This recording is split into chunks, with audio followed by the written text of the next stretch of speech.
నారాయణం నమస్కృత్య నరం చైవ నరోత్తమం దేవీం సరస్వతీం వ్యాసం తతో జయముదీరయేత్. హరి ఓం.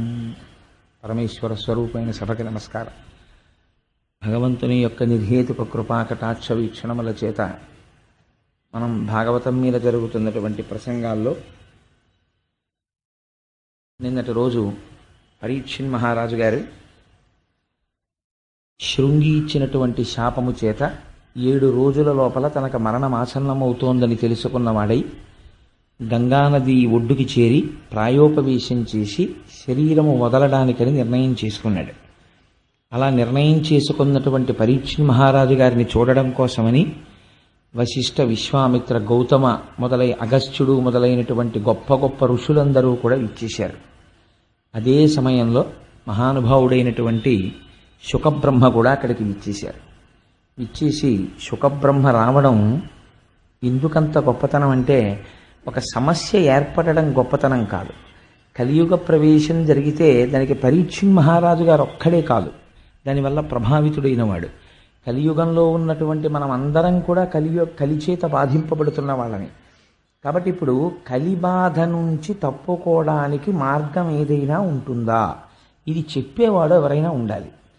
కలి వస్తే ఎలా ఉంటుంది, ఇన్ని బాధలు పెడతాడు, ఇవన్నీ అసలు యథార్థంగా ఎలా ఉంటుందంటే, గోంగూర పప్పు అన్నం తింటున్న వాడి దగ్గరికి వెళ్ళి గోంగూర పప్పు తింటే ఎలా ఉంటుందో చెప్పినట్టు ఉంటుంది. కలి బాధలు మనకి తెలియనివి పడుతున్నవే కదా. కొత్తగా కలి పురుషుడు ప్రవేశిస్తే ఇలా ఉంటుందండి అంటే బహుశా ఈ బాధలన్నీ దానివల్ల అని తెలుస్తుందేమో తప్ప, కడుపు నొప్పితో ఉన్నవాడికి కడుపు నొప్పి ఎందుకు వచ్చింది అంటే, మీ కడుపులో చిన్న పుండు వేసిందండి దానివల్ల వస్తోంది నొప్పి అంటే, ఏమిటి దానివల్ల ప్రయోజనం, అంతకు ముందు నొప్పి ఉంది ఇప్పుడు నొప్పి ఉంది కాబట్టి పుండు ఉందని తెలిసిందంతే. అలా బాధలు ఎందుకు వస్తున్నాయి అంటే, ప్రధానంగా అంటే ఈ యుగంలో మనస్సు ఎందుకు ఈశ్వరుడి దగ్గర ఉండట్లేదు అంటే, కలి యొక్క ప్రభావం ఎక్కువగా ఉండడం చేత. అది చెప్పడం పెద్ద విషయం కాదు. కానీ కలి ప్రవేశము జరిగిన తరువాత మనకి ఈశ్వరుని యొక్క పాదముల యందు విస్మృతి లేని భక్తిని పొందడానికి కావలసినటువంటి మార్గములు కానీ, లేదా కలియుగ ప్రవేశము తర్వాత కలి ప్రభావం మన మీద ప్రసరించకుండా ఉండడం కోసమని మనం చెయ్యవలసినటువంటి ప్రయత్నాన్నైనా చెప్పగలిగినటువంటి సమర్థుడు ఒకడు రావాలి. అటువంటి సమర్థుడు వచ్చాడు. ఆయన శుకుడు. ఆ శుకబ్రహ్మ మహానుభావుడు వచ్చి కూర్చుని పరీక్షిన్ మహారాజు గారితో మాట్లాడడం ప్రారంభం చేశాడు. శుకమహర్షిని చూసి అర్ఘ్యపాద్యాదులు ఇచ్చి కూర్చోబెట్టారు. మీరు ఇక్కడ ఒక విషయాన్ని కొంచెం అంటే, నేను తరచూ విశ్లేషణ చేయడానికి ఒక కారణం ఉంది.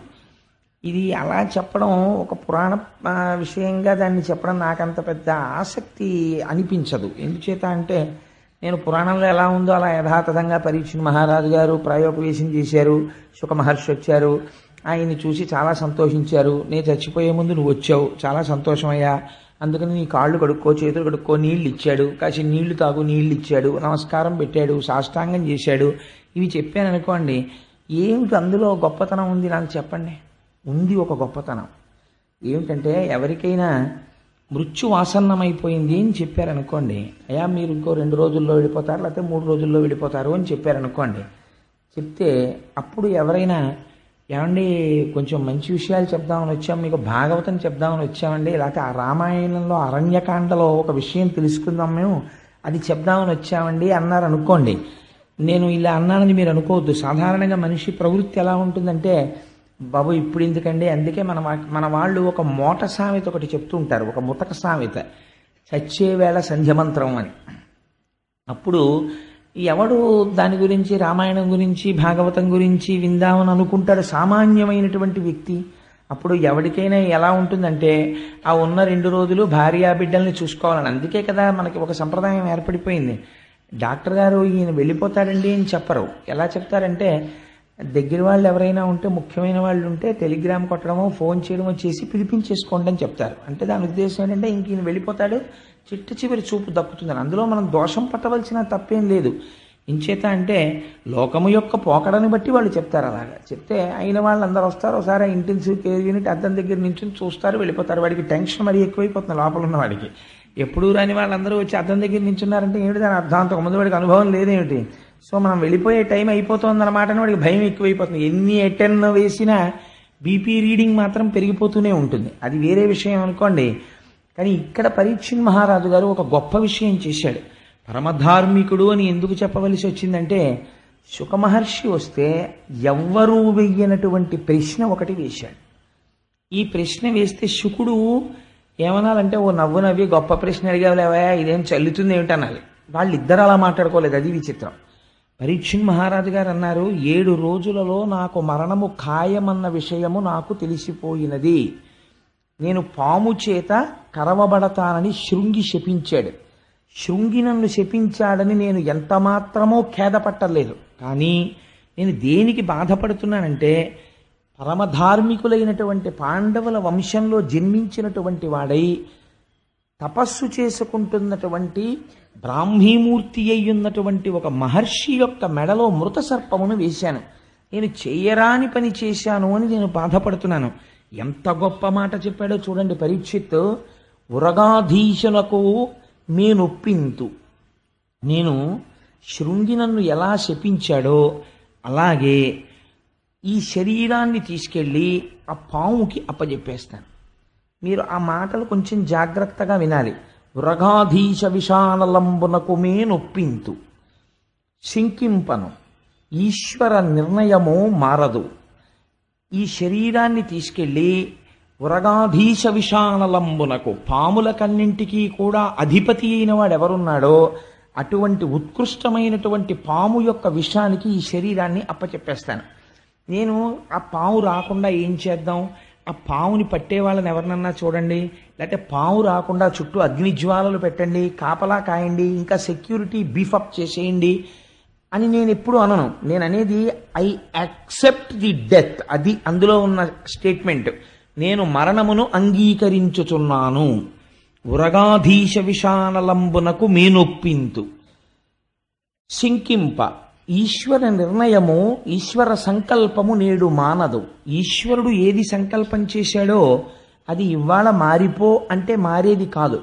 భవిష్యజ్జన్మ జన్మంబులన్ హరి చింతారతియున్, హరి ప్రణుతి, భాషాకర్ణ నాసక్తియున్, హరి పాదాంబుజ సేవయున్ కల్గు మీరర్థిన్ ప్రసాదింపరే.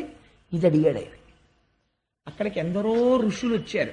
వాళ్ళని ఆయన అడిగిన విషయం ఏమడిగాడంటే, నేను వృగాధీశ విషానలంబునకు మేనొప్పింతు, శంకింప, ఈశ్వర సంకల్పము నేడు మానదు. ఈశ్వరుడు ఏమి సంకల్పం చేశాడో ఆ సంకల్పం జరుగుతుంది.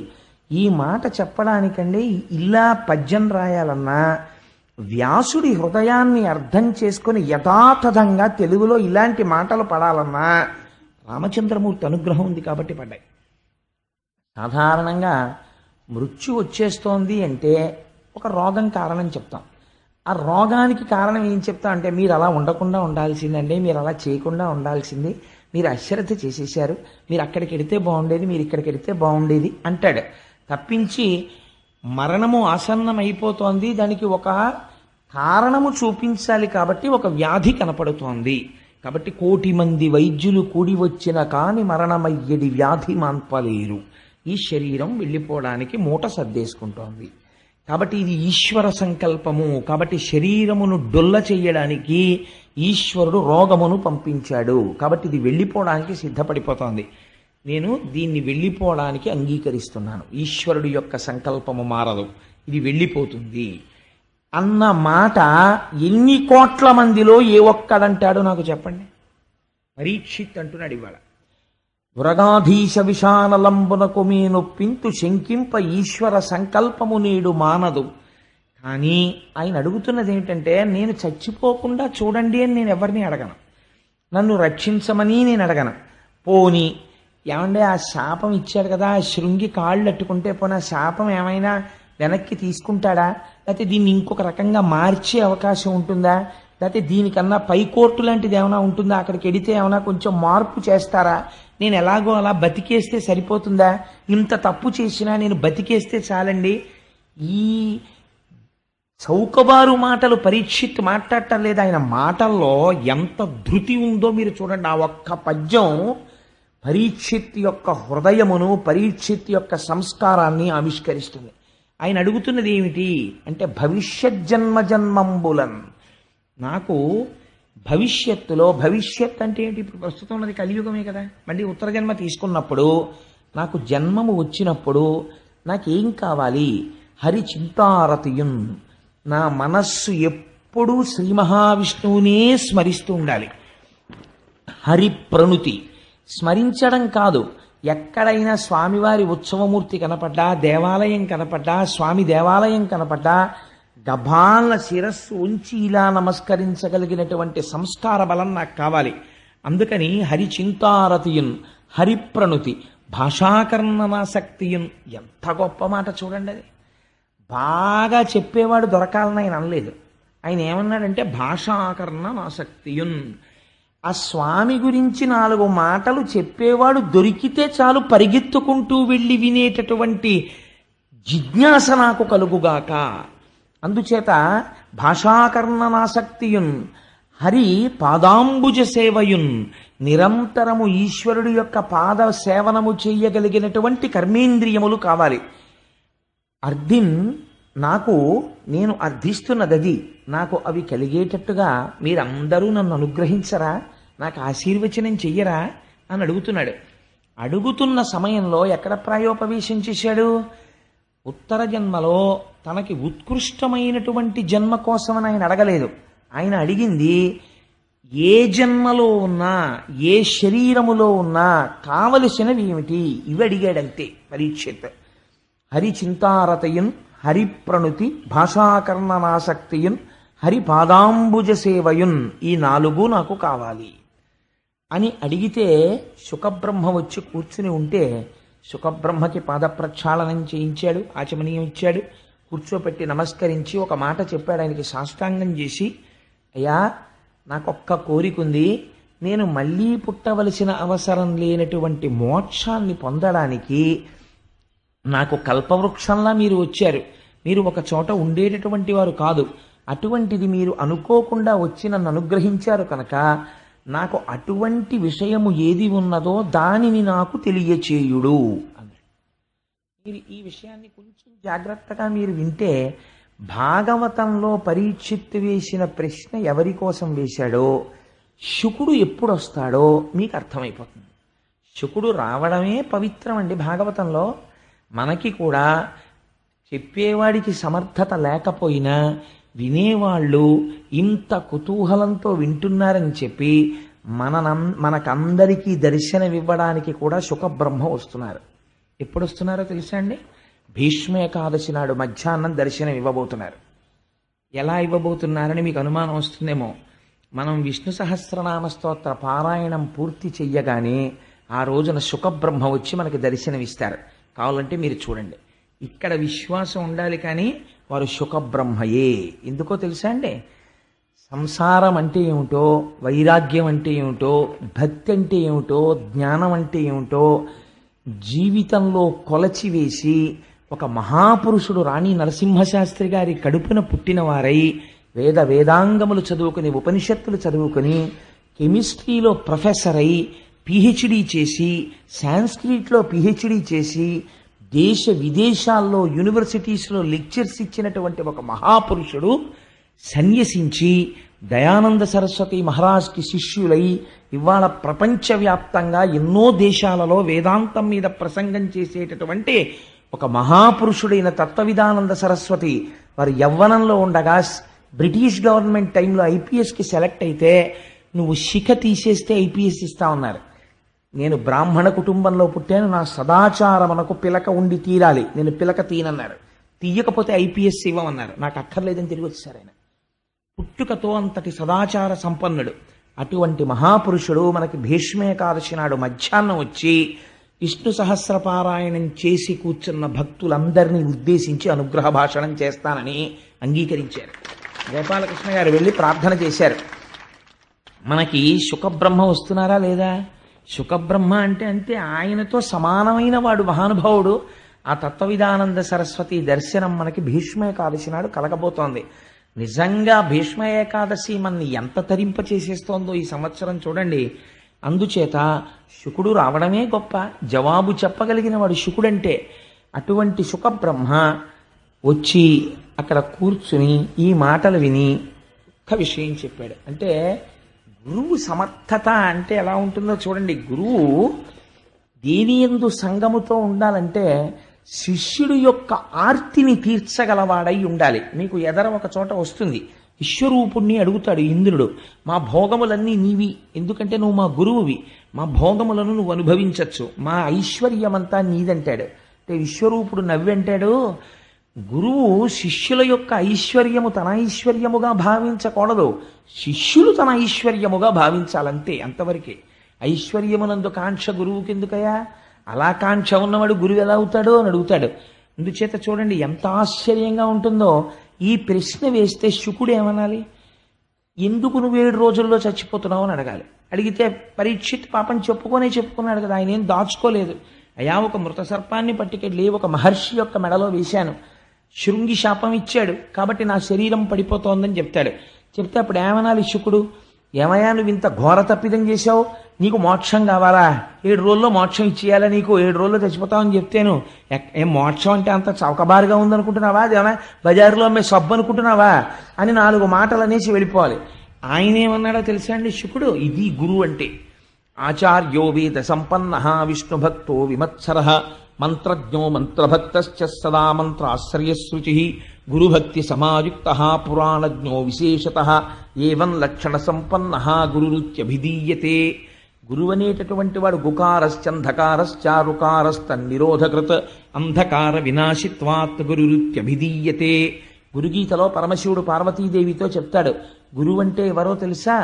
సంతతము ఎవరి వాక్కు అజ్ఞానమును దహించి వేస్తుందో, ఎవరు సమస్త పురాణ సారములను కూడా వడబోసి అలవోకగా అర్థమయ్యేటట్టు చెప్పగలిగినటువంటి వాక్ నైపుణ్యమును పొంది ఉన్నాడో, ఎవరు తన నిత్య జీవితములో అనుష్ఠాన పర్యంతము వరకు భగవద్భక్తిని సాధించుకుని ఉంచుకున్నాడో వాడు గురువు. అందుకే అనేక జన్మ సంప్రాప్త కర్మబంధ విదాహిని అని కొన్ని కోట్ల జన్మల నుంచి మన వెంట తరువుకుని వస్తున్నటువంటి కర్మ పాశములను మనం సంపాదించుకున్నటువంటి పాప రాశి ధ్వంసమైపోవడానికి కావలసినటువంటి మార్గమును ఎవడు ఉపదేశం చేస్తాడో వాడు మాత్రమే గురువు. అందుచేత అనేక జన్మ సంప్రాప్త కర్మబంధ విదాహినే జ్ఞానానల ప్రభావేన తస్మై శ్రీ గురవే నమః. గురువు పైకి భౌతికమైన శరీరంతో కనపడుతుంటాడు, కానీ ఆయన జ్ఞానానల ప్రభావేన జ్ఞానమనేటటువంటి అగ్నిహోత్రముగా ఉంటాడు. ఆయన ఎప్పుడూ ఆయనలోంచి జ్ఞానాగ్ని వెదజల్లుతుంటుంది. అటువంటి ఒక బర్నింగ్ వాల్కెనో లాంటి వాడు ఆయన. అటువంటి వాడు గురువు అంటే. అందుకని ఆ గురువు శిష్యుడి యొక్క ప్రశ్నని చూసి అవతల వారు నిరుత్సాహపడేటట్టు మాట్లాడకూడదు. ఎంత అందంగా అన్నాడో చూడండి.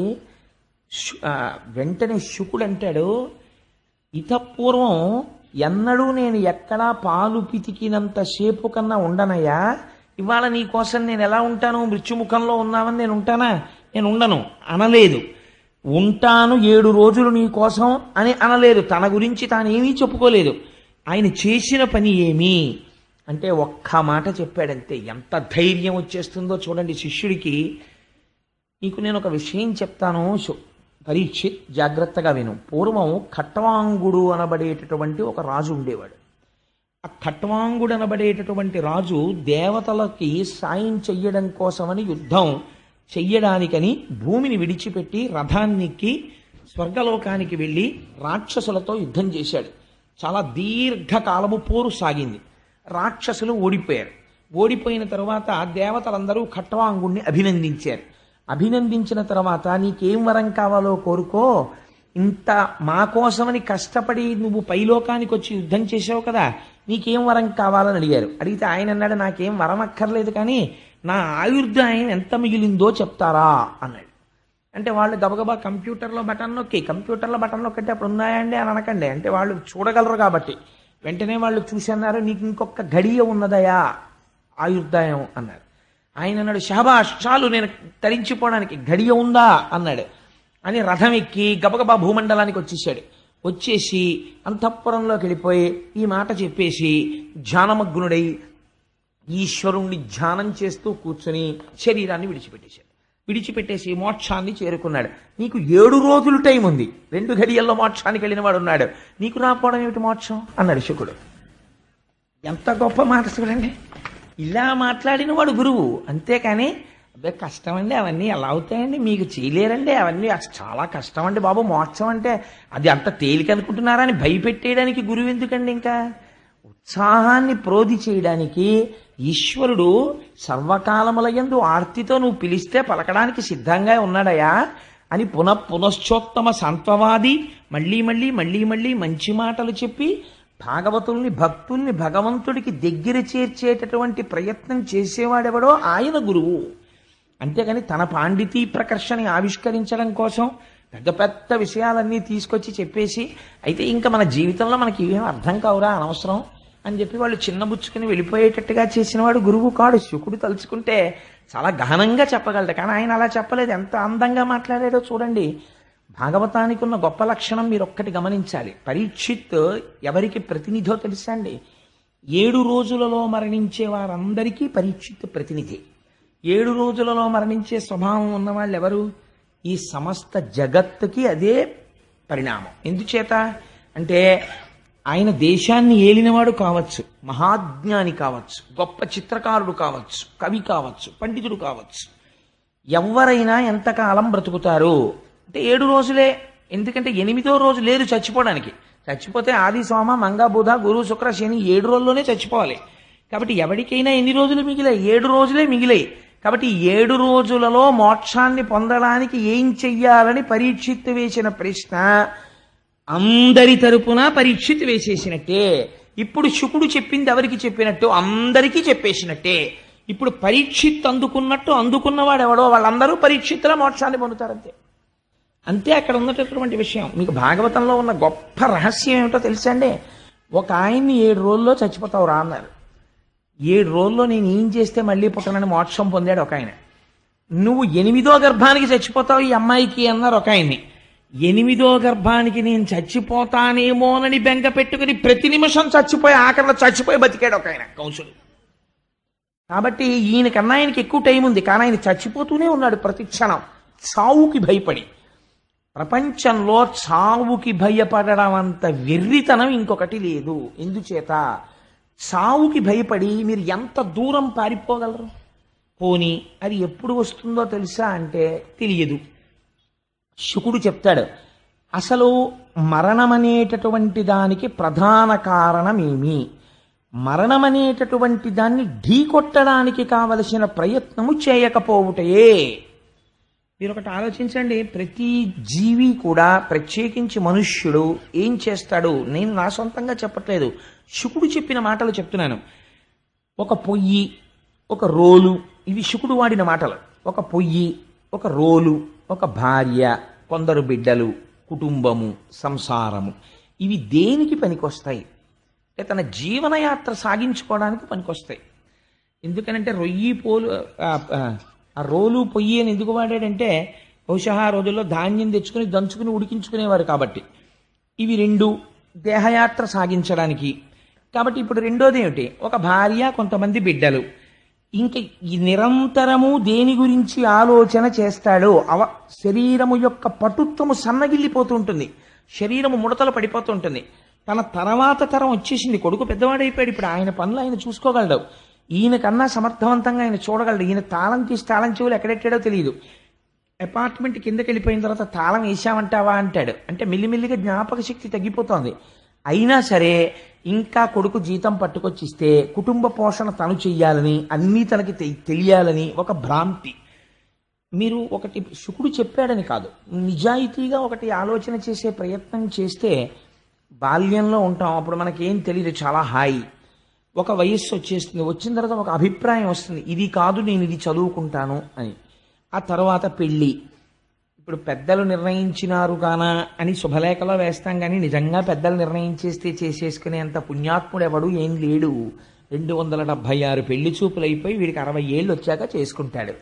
అందుకని ఇన్ని పెళ్లి చూపులు చూసుకుని వాడు ఒక భార్యను ఎవరినో తీసుకుని తెచ్చుకుంటాడు. తెచ్చుకున్న తర్వాత 2 బిడ్డలు పుడతారు. ఇంకా తర్వాత ఆలోచన అంతా నిరంతరము దేని గురించి ఉంటుంది? ఒక నిజాయితీ అయిన ప్రశ్న శుకుడు అడిగాడంటే ఎందుకు అడగడండి? మీరు ఆలోచన చేయండి. మనకి ఉన్నటువంటి చాలా గొప్ప లక్షణం ఏంటంటే పూజ గది అని ఒక గది ఉంటుంది మనకి చాలా పెద్ద రిలీఫ్ ఎక్కడొస్తుందంటే పొద్దున్న ఒక్క 10 నిమిషాలు అందులో కూర్చుంటే చాలు, ఇంకా దాని గొడవ మళ్ళీ మర్నాటి వరకు లేదు. మిగిలిన వాటితో ఇలా ఉండదు. అన్నం తిన్నాడు అనుకోండి, మళ్ళీ ఎవరో జంతికలు ఎట్టుకొచ్చారనుకోండి, 4 ముక్కలు ఇలా పడే అంటాడు. అదేంటి తిన్నాను కదా అన్నం ఇప్పుడు ఎందుకు 3 గంటలకు పెడుతుగానేలే అనడు. లేకపోతే ఎవరో మినపసున్ను అట్టుకొచ్చారనుకోండి, అవి ఎంత బాగా చేశారు అనండి మినపసున్ను అన్నారనుకోండి, ఏదో మినపసున్ను పెట్టు అంటాడు. ఇప్పుడు ఎందుకు రాత్రి భోజనంలో వేయి అనలేడు. ఇంద్రియములకు లొంగుతాడు. ఏది పోతన గారి భాగవతం బట్రా ఖాళీగా ఉందని ఇంకోసారి చదువుకుంటాను అధ్యాయం అనలేడు. చదివేశాను కదండి అదంతాను అంటాడు. లేకపోతే సుందరకాండ చెప్తున్నారండి అన్నారనుకోండి, ఆయనకి ఏం పనండి బాబా, అస్తమానం సుందరకాండ చెప్తాడు, ఇప్పటికి ఎన్ని మాటలు చెప్పాడో ఎన్ని మాటలు విన్నామో, సుందరకాండ అంతా నాకు వచ్చండి, సుందరకాండకి నేను ఇది ఏంటంటాడు. విశ్వనాథ సత్యనారాయణ గారు రామాయణ కల్పవృక్షంలో దెప్పి పొడిచాడు. తిన్నా అన్నం తింటం లేదా, చేసిన సంసారం చెయ్యట్లేదా, చదివిన రామాయణం చదవడానికి నీకు వచ్చిన తెగులు ఏమిటని అడిగాడు ఆయన. అందుకని మనకి భగవత్ సంబంధమైన విషయం దగ్గరికి వచ్చేటప్పటికి ఒక విముఖత, పూజామందిరంతో ఉండేటటువంటి సంబంధం అన్నిటికన్నా బాగా ఎక్కడ తగ్గిపోతుందో తెలుసా అండి? వృద్ధాప్యంలోనే. ఎందుకంటే చెప్పడానికి ఒక సాకు ఒకటి దొరుకుతుంది. మోకాళ్ళ నొప్పులు కదండి, వెళ్ళినా కూర్చోలేని కోడలు దీపం పెడుతుంది అంటాడు. మరి పోనీ విష్ణు సహస్రం చదువుతారా అండి అంటే, నాకు నోటికి రాదండి, చదువుదా అంటే ఇప్పుడు ఏంటంటే విశ్వం విష్ణు వషత్కారం అంటానా కళ్ళమ్మ నీళ్ళు వచ్చేస్తాయి, కనపడదు. టీవీ చూడడానికి కనపడుతుంది, అదే విచిత్రం. ఒకవేళ దగ్గర నుంచి వినపడకపోతే దూరం నుంచి కూర్చొని చూస్తాడు. డాక్టర్ గారి దగ్గర కూడా ఏం చెప్తాడంటే, టీవీ కనపడటం లేదు డాక్టర్ గారు సరిగ్గాను అంటాడు, విష్ణు సహస్రం కనపడటం లేదండి అని చెప్పడం. అందుకని ఏమైపోతుందంటే భ్రాంతికి లోనైపోయి జీవితాన్ని గడిపేస్తాడంటే. ఒక గహనమైన వేదాంత విషయం చెప్పేటప్పుడు కొద్దిగా అది మీకు లైటర్ వెయిన్లో చెప్తే బాగుంటుందని నేను జోడించాను తప్ప నా ఉద్దేశ్యం భాగవతాన్ని ఒక జోకులమయం చేయడం నా ఉద్దేశ్యం కాదు. అందుకని ఇలా జీవితం గడిచి వెళ్ళిపోతున్నది, నీ దృష్టికోణమునందు ఎప్పుడైనా ఒక మార్పు వచ్చినదా? అసలు ఎప్పుడైనా ఒక ప్రశ్న అడిగిన వాడు ఉన్నాడా? నేను ఎక్కడి నుంచి వచ్చాను ఈ లోకంలోకి? కొంతకాలం ఉన్నాను, ఈశ్వరానుగ్రహం, అకాల మృత్యువేం రాలేదు, మనవల వరకు వచ్చేసాను, ఇంకా సమయమా అయిపోతోంది కాబట్టి తెలిసిపోతోంది, వెళ్ళిపోవడం తథ్యం. చాలామంది వెళ్ళిపోయారు, మా నాన్నగారు వెళ్ళిపోయారు, మా నాన్నగారికి తద్దినం పెడుతున్నాను, మా అమ్మగారు వెళ్ళిపోయారు, మా అమ్మగారికి తద్దినం పెడుతున్నాను, మా అక్కయ్య ఒకటి వెళ్ళిపోయింది, మా అక్కయ్యకి ప్రతి సంవత్సరం నేను స్మరించి నమస్కారం చేస్తున్నాను. కాబట్టి ఇవాళో రేపో లేదా 10 ఏళ్ల తర్వాతో 20 ఏళ్ల తర్వాతో ఎప్పుడో ఒకప్పుడు ఇది వెళ్ళిపోవడం ఖాయము. కాబట్టి ఇది కూడా వెళ్ళిపోతుంది, ఇది కూడా వెళ్ళిపోతుంది. కాబట్టి ఏదో సంసారంలోకి వచ్చిన తర్వాత ఓ కొడుకు పుట్టినప్పుడు వాడి పేరు మీద ఏదో డిపాజిట్ మొదలెట్టాను, పిల్ల పెళ్లికనో డిపాజిట్ మొదలెట్టాను, కాస్త యుక్త వయస్సు వచ్చిన తర్వాత మంచి సంబంధాలు దొరికితే బాగుండని ఆ దృష్టికోణంలో కనబడ్డ వాళ్ళందరినీ విచారణ చేసేవాడిని. పైకి చెప్పకపోయినా ఫలానా వాళ్ళ అమ్మాయి అంటే ఆ అమ్మాయి మన కోళ్ళు అయితే ఎలా ఉంటుందే అని ఆలోచించేవాడిని, లేకపోతే మన అమ్మాయి వాళ్ళింటి కోళ్ళు అయితే ఎలా ఉంటుందే అని ఆలోచించేవాడిని. అవన్నీ అయిపోయాయి. ఇప్పుడు ఇంకా మిగిలింది ఏమిటి? మనవలు కూడా పుట్టేశారు, వాళ్ళ సంసారాలు వాళ్ళు చేసుకుంటున్నారు. నాకంటూ ఇంకా ఏమైనా ఉందా? దృష్టికోణం మార్చుకోవలసింది. నేను చెయ్యవలసినది ఏదైనా ఉన్నదా? ఈశ్వరుడి గురించి నేను తపించగలనా? అంటే మన నోటి వెంటనే వచ్చేటటువంటి సమాధానమేమి? మనం ఏం చెప్తామంటే, పెద్ద వయసు అయిపోయింది కదండి, ఏమీ పడదు, ఎక్కడికి వెళ్తామండి, ఎక్కడికి వెళ్ళి కూర్చుంటాం, ఎక్కడికైనా వెళ్ళి ఉండాలని ఉంటుంది, మాకు మాత్రం గుళ్ళు గోపురాలు తిరగాలని ఉండదు ఏమిటి, వెడితే కూర్చోలేం, కూర్చుంటే నిలబడలేం, తింటేనేమో అరగదు అంటే శుకుడు అన్నాడు, వీటికి నీకు పడుకోవడానికి జీవితాంతం పరుపు కావాలని అనుకుంటున్నావు. ఆఖరి ఊపిరి ఆగిపోయే ముందు మొదట చేసే పని ఏమిటో తెలుసా? మంచం మీద పోతాడేమోనని కింద పడుకోబెడతారు. ముందే ఎందుకు పడుకోవు? భూతలాన్ని పరుపుగా చేసుకుని నీ చేతిని, ఈశ్వరుడు ఇచ్చిన చేతిని తలగడగా పెట్టుకుని పడుకోవడం నువ్వెందుకు ప్రారంభం చెయ్యలేదు అని అడిగాడు. ఎంత గొప్ప ప్రశ్న అడిగాడో చూడండి. నువ్వు నీ చేతిని తల కింద పెట్టుకుని నా శరీరము వెళ్ళిపోతుందని అంగీకరించి ఈశ్వరాభిముఖుడనవడానికి నేను ఒక ప్రయత్నమును ప్రారంభించి తిని, నా పిల్లల చదువుకి ఓవర్ టైం చేసి సంపాదించాను, నా పిల్లల చదువు కోసం నా వినోదాలు కొన్ని తగ్గించుకొని డిపాజిట్ వేశాను, వాళ్ళ పని అయిపోయింది, ఇంకా వృద్ధిలోకి వచ్చేశారు, నా పని నేను చూసుకోవాలి, ఇంకా నన్ను ఉద్ధరించేవాడేవాడు, అందుకని నన్ను నేను ఉద్ధరించుకోవాలి, అందుకని నన్ను నేను ఉద్ధరించుకోవడం కోసం నేను ఈశ్వరాభిముఖుడనై ఇప్పటి నుంచి ఒక ప్రయత్నం ప్రారంభం చేస్తాను. భూశయనము చేసి తలగడకి బదులుగా చేతిని పెట్టుకుని పడుకోవడానికి గదులే అక్కర్లేదు, వెళ్ళిపోయే శరీరం ఎప్పుడైనా వెళ్ళిపోతుంది. ఇంకా ఈశ్వరుడు నిర్మించినటువంటి పర్వత గుహలున్నాయి. ఆ గుహలోకి వెళ్ళి ప్రశాంతంగా నువ్వెందుకు తప్పించలేవు? చెట్లకి పండిన పళ్ళు అరణ్యములలో వేలాడుతున్నాయి. నమ్మిన వాడికి పెట్టడం ఎలాగో ఈశ్వరుడికి తెలుసు. నువ్వెందుకు అది తెచ్చుకుని ఈశ్వరుడిచ్చిన దానితో జీవితాన్ని గడుపుకుని ప్రశాంతముగా బ్రతకలేవు?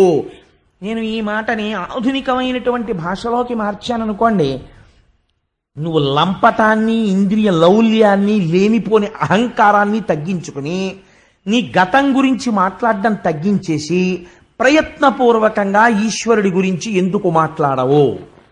50 ఏడు వచ్చిన దగ్గర నుంచి వచ్చేటటువంటి గొప్ప అవలక్షణం ఏమిటో తెలుసా అండి? వాచాలత్వము. దేని గురించి మాట్లాడతాడో తెలుసా? మీరు వెళ్ళి కదపండి. తనంత వాండి తానన్నటువంటి ఒక అహంకారాన్ని పెంచి పోషించుకుంటాడు. నేనండి 73లో సర్వీస్లో ఉండగా ఒక ఆఫీసరు నన్ను పిలిచి ఎందుకు ఇలా రాశావన్నాడు. నేను కేకలేస్తే బీపీ వచ్చి పడిపోయాడండి అంటాడు. ఇవన్నీ తన సాధితముల కింద చెప్పుకుంటాడు. అంతేకాని నా వయస్సులో ఉండగా నేను అలా ప్రవర్తించాను అని క్షమార్పణ చెప్పడు. ఇవి తన మనవలకి చెప్పుకుంటాడు, తన కొడుకులకి చెప్పుకుంటాడు. ఈఎక్స్ అని బోర్డు ముందు పెట్టి, లేకపోతే బ్రాకెట్లో RETD అని పెట్టుకుని, ఎప్పుడో చేసి వదిలేసిన ఉద్యోగం ఒకటి బోర్డు మీద పెట్టి, ఇంకా ఏదో లేనిపోయినటువంటి ఆభిజాత్యాలన్నీ తెచ్చి ఒంటికి పెట్టి, ఇంకా సుఖంగా ఇంకా సుఖంగా ఇంకా సుఖంగా దీన్ని ఉంచుదామని అనుకుంటాడు. ఎంత సుఖంగా దీన్ని ఉంచుదామని నువ్వు అనుకుంటున్నావో అంత వెళ్ళిపోయేటటువంటి సమయం ఆసన్నమైనప్పుడు ఎన్ని సుఖాలు తీసుకొచ్చి ఎక్కడ పెట్టినా నువ్వు సంసారమునందు సాధించిన ఏ ఉపకరణము చేత నీవు మరణమును తప్పించుకొనజాలవో శుకుడు తీర్పు చెప్పాడు.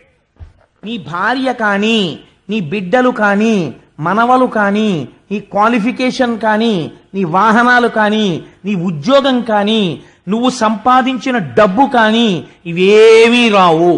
శంకరాచార్యుల వారు వాత పెట్టి చెప్పారు. కింవానేన ధనేన వాజికరిభిప్రాప్తేన రాజ్యేన కింవా పుత్ర కళత్ర మిత్ర పశుభిర్దేహేన గేహేన కిం జ్ఞాతైతక్షణభంగురం సపతిరోత్యద్యం మనోదూరతః స్వాత్మార్థం కురు వాక్యతో భజ భజ శ్రీపార్వతీ వల్లభం.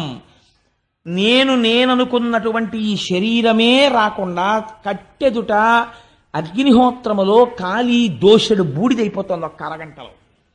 ఏది నామరూపాలు? ఒక ఫోటో మిగిలిపోయింది అంతే. అది కూడా వాడు పెట్టుకోకపోతే ఏ గొడవ లేదు. కాబట్టి ఏమైపోయింది? ఇంత ఆభిజాత్యం పోయిందంతే. ఎక్కడికి వెళ్ళిపోయావు? గుర్తించని కారణము చేత మళ్ళీ వెళ్ళిపోయి హీనోపాధులలోకి వెళ్ళిపోతున్నావు. దేని కొరకు ఈ అహంకారం? నీలా ప్రశ్న వేసిన వాడు ఏడి అని అడిగాడు పరీక్షిత్. అందుకని నువ్వు ఈశ్వరాభిముఖుడవు కా. నిన్ను రక్షించేది ఏదైనా ఉంటే ఏదో తెలుసా? ఇంకా నీకు సంబంధించినటువంటి EX ఏవి నిన్ను రక్షించవు. మరి ఏవి రక్షిస్తాయి? నువ్వు పట్టుకోవలసినటువంటిది ఈశ్వరుడి యొక్క పాదములను. వివేకము తెలుసుకో అని చెప్పాడంతే శుకుడు. వివేకం అనగానేమి? ఇంతకాలము ఏ ఇంద్రియ లంపటమునందు పడి ఉన్నావో దానినే పట్టుకుని ఆ సంసారమునే పట్టుకుంటే మృత్యువుని తప్పించుకోవడము సాధ్యము కాదు. మరి మృత్యువుని ఎలా తప్పించుకోగలవు? ఈశ్వర పాదములు పట్టుకో. ఈశ్వర పాదాలు పట్టుకుంటే మృత్యువు రాదా అండి అని మీరు అడగచ్చు. మృత్యువు రాదు. ఆ మాట నేనంటే మీరు మృత్యువు రాదంటే ఏమంటే మరి అలా అయితే చాలామంది పెద్దవాళ్ళు ఈశ్వరుణ్ణి కొలిచారు కదా, వాళ్ళందరూ ఎందుకు మృత్యువాత పడ్డారని అడగచ్చు. మృత్యువాత పడినది దేహము, ఆత్మకి మృత్యువు లేదు. ఆత్మకి మృత్యువు లేదని ఆత్మగా నిలబడిపోయిన వాడు మృత్యువుని పొందట్లేదు, మోక్షాన్ని పొందుతున్నాడు. దేహము తాననుకున్నవాడు మృత్యువుని పొందుతున్నాడు. కాబట్టి ఇప్పుడు దేహము తాను కానన్న జ్ఞానము కలగాలి. దేహము తాను కానన్న జ్ఞానము దేని వలన వస్తుంది? గురువు యొక్క అనుగ్రహము చేత, గురువు యొక్క భాషణము చేత వస్తుంది. కాబట్టి ఇప్పుడు ఎక్కడికి వెళ్ళిపోవాలి? గురువుతోడి సంగము పెట్టుకోవాలి. గురువు యొక్క అనుగ్రహము కోసమని ప్రయత్నం చెయ్యాలి. చేసి ఈశ్వరుడి పాదములు గట్టిగా పట్టుకుంటే కలిపురుషుడు నీ యందు ప్రవేశించి నీకు వ్యామోహమును కల్పింపలేడు. ఇది చేసినట్టయితే ఆయన ఒక్క మాట చెప్పాడు. తేలిక మాటల్లో 4 మాటల్లో మీకు నేను చెప్పేయాలంటే ఈ విరాట్ రూప వర్ణనమంతా చేశాడు శుకుడు. చేసి హరి లేనటువంటి పదార్థము లేదు. ఋషులు, సముద్రములు, భూమి, పంచమహాభూతములు ఇవన్నీ కూడా ఈశ్వరుడి యొక్క అంగాంగములై ఉన్నాయి. కాబట్టి ఎక్కడ చూసినా ఉన్నది ఈశ్వరుడు ఒక్కడే. కానీ ఈశ్వరుడు కనబడడం లేదు. ఎందుకు కనపడటం లేదు? అదే మాయ. అది నామరూపముల యందు కలిగినటువంటి తాదాత్మ్యత తదధిష్టానమైనటువంటి బ్రహ్మమునందు కలగదు. అలా కలగాలంటే ఏమవ్వాలి? మాయ తొలగిపోవాలి. మాయ ఎప్పుడు తొలగిపోతుంది? ఆ ఉన్నది మాయ అని తెలిస్తే మాయ తొలగిపోతుంది, అంతే. అదొక గమ్మత్తు. అది మాయ అండి అని తెలిసిందనుకోండి, మాయ పోతుంది, అంతే. అలా ఎలాగా అని మీరు నన్ను అడగచ్చు. రామకృష్ణ పరమహంస ఒక అందమైన ఆఖ్యానం చెప్తారు. వెనకటికి ఒక మహానుభావుడు ఒక ఆయన ఒక ఆశ్రమంలో ఉండేవట్ట. ఆయనకి ఒక రోజున ఎందుకో ఉన్నది ఒక్కడే ఒక్క శిష్యుడు. ఆ శిష్యుడు కాస్త ఎక్కడికో వెళ్ళాడు ఊరు. అయ్యా మళ్ళీ వస్తానండి, వారం రోజులు ఏదో ఇంట్లో ముఖ్యమైన పని ఉందని వెళ్ళిపోయాడు. ఈయనకి పాపం అలా వెళ్ళిపోతూ ఒక శిష్యుడి యొక్క అవసరం ఏర్పడింది.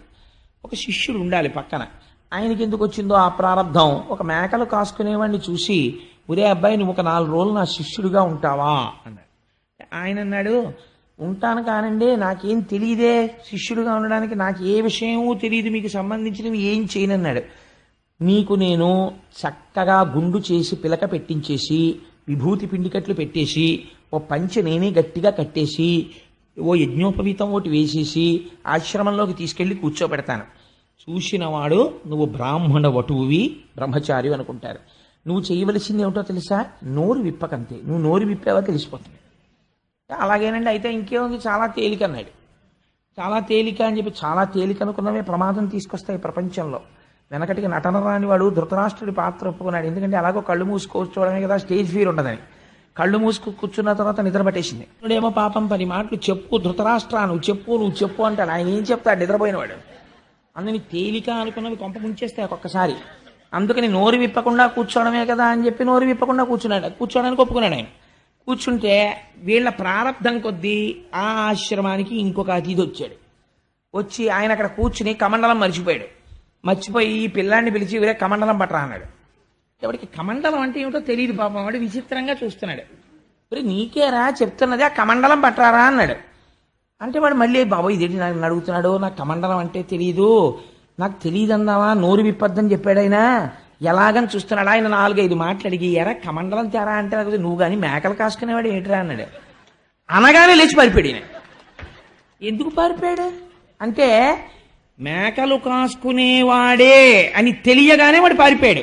ఇది మాయా అని గురుముఖంగా తెలియగానే మాయ తొలగిపోతుంది. మమ మాయా దురచ్చయ, అప్పటి వరకు అది తొలగదు. దానికి ఈశ్వరానుగ్రహము తోడైతే తొలగుతుంది. తొలగితే ఏమవుతుంది? లోపల ఉన్న ఆత్మ భాసిస్తుంది. చంద్రుడు ఒక సరోవరంలో ప్రతిబింబిస్తూ ఉంటాడు చీకట్లో. అలలు కదులుతుంటాయి.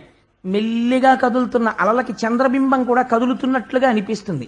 నిజంగా చంద్రబింబం కదిలిందా? కదలలేదు. అసలు చంద్రబింబం అలాగే ఉంది. నీరు కదలిక వల్ల ప్రతిబింబం కదిలినట్లు మీకు కనపడుతోంది. కదిలినది నీరు తప్ప కదిలినది ప్రతిబింబము కాదు.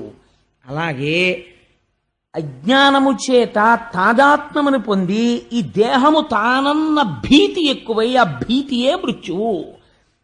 కాదు నేను ఎప్పుడూ ఉండే ఆత్మని, అది తెలుసుకుంటోంది, అది తెలుసుకుంటున్నది నేను, అది ఎప్పుడూ ఉంటుంది, దానికి మృత్యువు లేదు. ఇది పడిపోతున్నప్పుడు కూడా ఇది పడిపోతోందని అది సాక్షిగా తెలుసుకుంటుంది. ఇది పడిపోయాక కూడా బయటకొచ్చి ఆహా ఇది పడిపోయిందని నా ఫోటో నేను చూసుకున్నట్టు అది దీన్ని చూస్తుంది. అది నేనైనప్పుడు ఈ పడిపోయేదాంతో నాకేం సంబంధం? అది పడిపోతుంది, అది సహజం, దానికి మృత్యువు, నాకు మృత్యువు లేదు అని అంగీకరించగలిగి అలా నిలబడగలిగితే మాయ తొలగినది. కానీ అది నేను చెప్పేసినంత తేలికని మీరు అనుకుంటున్నారేమో, అదంత తేలిక వెంటనే పట్టేసుకుంటుంది. కాబట్టి అలా స్థిరముగా నిలబడడానికి ఏది మార్గమో, మరి ఎలా నిలబడుతుందండి అది అంటే ఆయన ఒక మాట చెప్పాడు, హరిమయము విశ్వమంతయు. ఈశ్వరుడి కోసం నువ్వు ఎక్కడ తిరగక్కర్లేదు పరీక్షిత్. అసలు ఉన్నది శ్రీహరి ఒక్కడే, అది తప్పింకొకటి లేదు. హరిమయము విశ్వమంతయు, హరి విశ్వమయుండు. ఎంత గొప్ప మాట వేసేసారో చూడండి. విశ్వము హరి, హరి విశ్వము. ఇంకొక పదార్థం ఏం లేదు, ఉన్నది ఒకటే రెండుగా అలా ఇలా కనపడుతోంది. శుకుడు ఒక ఉపమానం కూడా చెప్పాడు. ఇలా చూసినప్పుడు నా ఎదురుగుండా కూర్చున్న తల్లి ఒక్కరు కనపడతారు. నేను నా గుడ్డుని ఒక వేలుతో ఇలా పొడిచాను అనుకోండి, నా ఎదురుగుండా కూర్చున్న ఆవిడ 2 కింద కనపడతారు. నా వేలితో గుడ్డుని ఇలా పొడవడం వల్ల నా ఎదురుగుండా ఉన్న వ్యక్తి రెండుగా కనపడినట్టు అజ్ఞానము చేత లోకములో ఈశ్వరుడు లోకము ఇంకా ఇంకా ఇంకా ఇంకా అలా కనపడుతున్నాయి. కానీ జ్ఞాననేత్రము చేత చూస్తే ఉన్నదొక్కటే. కాబట్టి హరిమయము విశ్వమంతయు, హరి విశ్వమయుండు, సందేహింప పని లేదు. హరిమయము కాని ద్రవ్యము పరమాణువు లేదు వంశ పావన వింటే. నువ్వు కానీ సక్రమంగా వినదలుచుకుంటే హరిమయము కానటువంటి పదార్థము ఈ ప్రపంచమునందు లేదు. ఇది తెలుసుకుని సమస్తం ఈశ్వరమయం జగత్ అని నువ్వు అంగీకరించి అంతటా బ్రహ్మమును చూసి ఉన్నది బ్రహ్మమే, ఇది పడిపోతుంది, ఇది పంచభూతములు, బ్రహ్మాండములో ఉన్న పంచభూతములలోంచే పిండాండములోని పంచభూతములు, తన్మాత్రలు, ఇంద్రియములు ఇవన్నీ వచ్చాయి. ఇదంతా ఈశ్వరుడి యొక్క నిర్హేతుకమైన ఒక లీల అని నువ్వు అంగీకరించగలిగితే నీకు ఉత్తర క్షణమే మోక్షము అని బోధ చేసి అసలు ఈ ఆ భక్తి నిలబడడానికి ఒక మాట చెప్పాడు ఆయన. ఈ భక్తి నువ్వు నీ అంత నువ్వుగా నేను భక్తిగా ఉంటాను, నేను భక్తిగా ఉంటాను, నేను భక్తిగా ఉంటానంటే భక్తిగా ఉండడం కుదరదు. అమరేంద్రాదులు కొల్చు భంగి అయ్యబ్జాక్షు సేవించగా విమల జ్ఞానము భక్తి, విమల జ్ఞానము ముక్తి వైరాగ్యమునొసగున్ తత్కమలాధీసు కథా సుధారస నదీ కల్లోల మాలా పరిభ్రమమెవ్వానికినైన కర్ణయుగళీ పర్వంబు కాకుండునే అని అడిగాడు శుకుడు. నేను ఒక్క మాట చెప్తాను పరీక్షిత్, నువ్వు చెయ్యవలసింది ఏమిటో తెలుసా? ఈశ్వరుడు యందు పూనిక కలగాలి. ఆ పూనిక ఎలా కలుగుతుంది? నువ్వు ఇంట్లో కూర్చుని భగవంతుడి మీద భక్తి కావాలి, భగవంతుడి మీద భక్తి కావాలంటే రాదు. ఎలా వస్తుంది? అమరేంద్రాదులు కొల్చు భంగి అయ్యబ్జాక్షు సేవింపగా ఆ ఈశ్వరుడికి ముందు నువ్వు అసలు ఇలా నమస్కారం మొదలెడితే ఆయన నీకు దారి చూపిస్తాడు. ఏమిటో తెలుసా దారి? ఆ మహానుభావుని యొక్క కథా సుధారస నదీ కల్లోల మాలా పరిభ్రమమెవ్వానికినైన కర్ణయుగళీ పర్వంబు కాకుండునే భగవంతుని యొక్క కథలు వినడం అనేటటువంటి స్థితికి తీసుకుని వెడతాడు. కాబట్టి కొన్ని కోట్ల కోట్ల కోట్ల జన్మల వరకు అసలు భాగవతం వైపుకు కాని భగవత్ కథ వైపుకి కాని వెళ్ళాడు అంటే వాడి జీవితంలో ఒక గొప్ప మార్పు ప్రారంభమైనది. ఇందుకని అది విసుగులేనిది, ఆశాంతము రక్షణనీయగలిగినది. మలాపరిభ్రమమెవ్వానికినైన కర్ణయుగళీ పర్వంబు కాకుండునే ఎవ్వరికైనా సరే భగవంతుని యొక్క కథలనేటటువంటివి కర్ణపేయంగా ఎంతో సంతోషంగా ఉంటాయి. ఆ భగవంతుని యొక్క కథలను వినడము నువ్వు ప్రారంభిస్తే భక్తి కలుగుతుంది. భక్తితో వాడు సర్వేశ్వరుడు, వాడంతటా ఉన్నాడు, ఇక్కడ ఉన్నాడు, చేయిస్తున్నవాడు వాడు, చూస్తున్నవాడు వాడు అన్న భావన నీకు కలిగిన నాడు నీకు తెలియకుండా భక్తిలో ఒక విచిత్రం ఏర్పడుతుంది. ఏమిటో తెలుసా అండి? ఏదో పూజ గదిలోకి వెళ్ళి ఒక పావు గంటో అరగంటో కూర్చుని పూజ చెయ్యడం కాదు. ఒక పాత్ర ఈ చేత్తో పట్టుకుని ఒక పాత్ర నిండా నూనె తీసుకుని ఈ పాత్రని ఇలా వంపితే ఇందులోంచి సన్నటి తైలధార ఈ పాత్రలోకి పడుతుంటే ఎలా పడుతుందో అలా కొంతకాలానికి ఏమైపోతుందంటే పానీయంబులు త్రాగుచున్ కుడుచుచున్ భాషించుచున్ హాసలీలా నిద్రాదులు చేయుచున్ తిరుగుచున్ సంతత శ్రీనారాయణ పాద పద్మజుగళీ చింతామృతాస్వాద సంధానుండై మరచన్ అన్నట్లుగా పడుకుంటాడు. పడుకుంటూ ఈశ్వర ఏం ఆశ్చర్యమయా, ఇంత అలిసిపోయిన నా శరీరాన్ని పరుపు మీద పెట్టానంతే. కానీ ఇప్పుడు నిద్ర ఎవరిస్తారు? నువ్విస్తావు. ఎలా ఇస్తావు నాకే తెలియదు. ఎప్పుడు నిద్ర పడుతుందో పడుకుంటాను, అది వచ్చి ఆవరిస్తుందంతే. నేను నిద్రాకాలిక సుఖమును పొందుతాను. అదేమైనా ఆపరేషన్ చేసినట్టు బాధగా ఉంటుందా? హాయిగా ఉంటుంది. ఎంత ఔదార్యమయ్యనిది. నేను పడుకుని నిద్రపోతే తెల్లవారేటప్పటికి నువ్వేం చేస్తావు? నా ఇంద్రియాలకన్నింటికి మళ్ళీ బలం ఇచ్చేస్తావు. మళ్ళీ కళ్ళు సంతోషంగా చూస్తాయి, మళ్ళీ ముక్కు వాసన చూస్తుంది, ఆనందంగా నిద్రలేస్తాను. నిద్ర లేవగానే తెల్లవారుతోందని చెప్పి ఈశ్వరుడి ముఖం చూసి ఒక నమస్కారం చేసి భగవంతుడి గురించి జ్ఞాపకం తెచ్చుకుని ఓ సుప్రభాతం చేసుకుంటూ, ఇప్పుడు వెంకటాచలం అలా ఉంటుంది, శ్రీశైలంలో అలా ఉంటుంది, ఇప్పుడేమో ప్రాతస్మరామి గణనాథ మనాథ బంధుం సింధూర పూర పరిశోభిత గంట యుగ్మం ఉద్దండ విఘ్న పరిఖండ నచండ దండ మాఖండలారి సురనాయక బృంద వంద్యం అని చదువుతూ ఢమరుకలు మోగిస్తుంటారని ఆలోచన చేస్తూ స్నానం చేస్తాడు. అక్కడికి వెళ్ళి కూర్చుంటాడు. ఏదో చదవబోతాడు, ఏదో జ్ఞాపకానికి వస్తుంది, ఏదో ఆలోచిస్తూ ఉంటాడు. ఏది? భగవంతుడి గురించే అయిపోతుంది. భోజనం దగ్గరికి వస్తాడు, ఏం ఆశ్చర్యం, ఎక్కడ పండిన గింజలో నా ఇంటికి తెచ్చాడు, అగ్నిహోత్రము తానయ్యాడు, తాను ఉడికించాడు, ఇక్కడికి తెచ్చాడు, నేను ఇలా నోట్లో పెట్టుకుంటే రుచి రూపంలో సుఖాన్ని ఇస్తాడు, కడుపులోకి వెళ్ళాక జీర్ణం చేస్తాడు. ఏం ఆశ్చర్యం రా నిజంగా. ఇంత పిసరు మలము పైకొస్తే నేనే భరించలేనంత దుర్వాసన.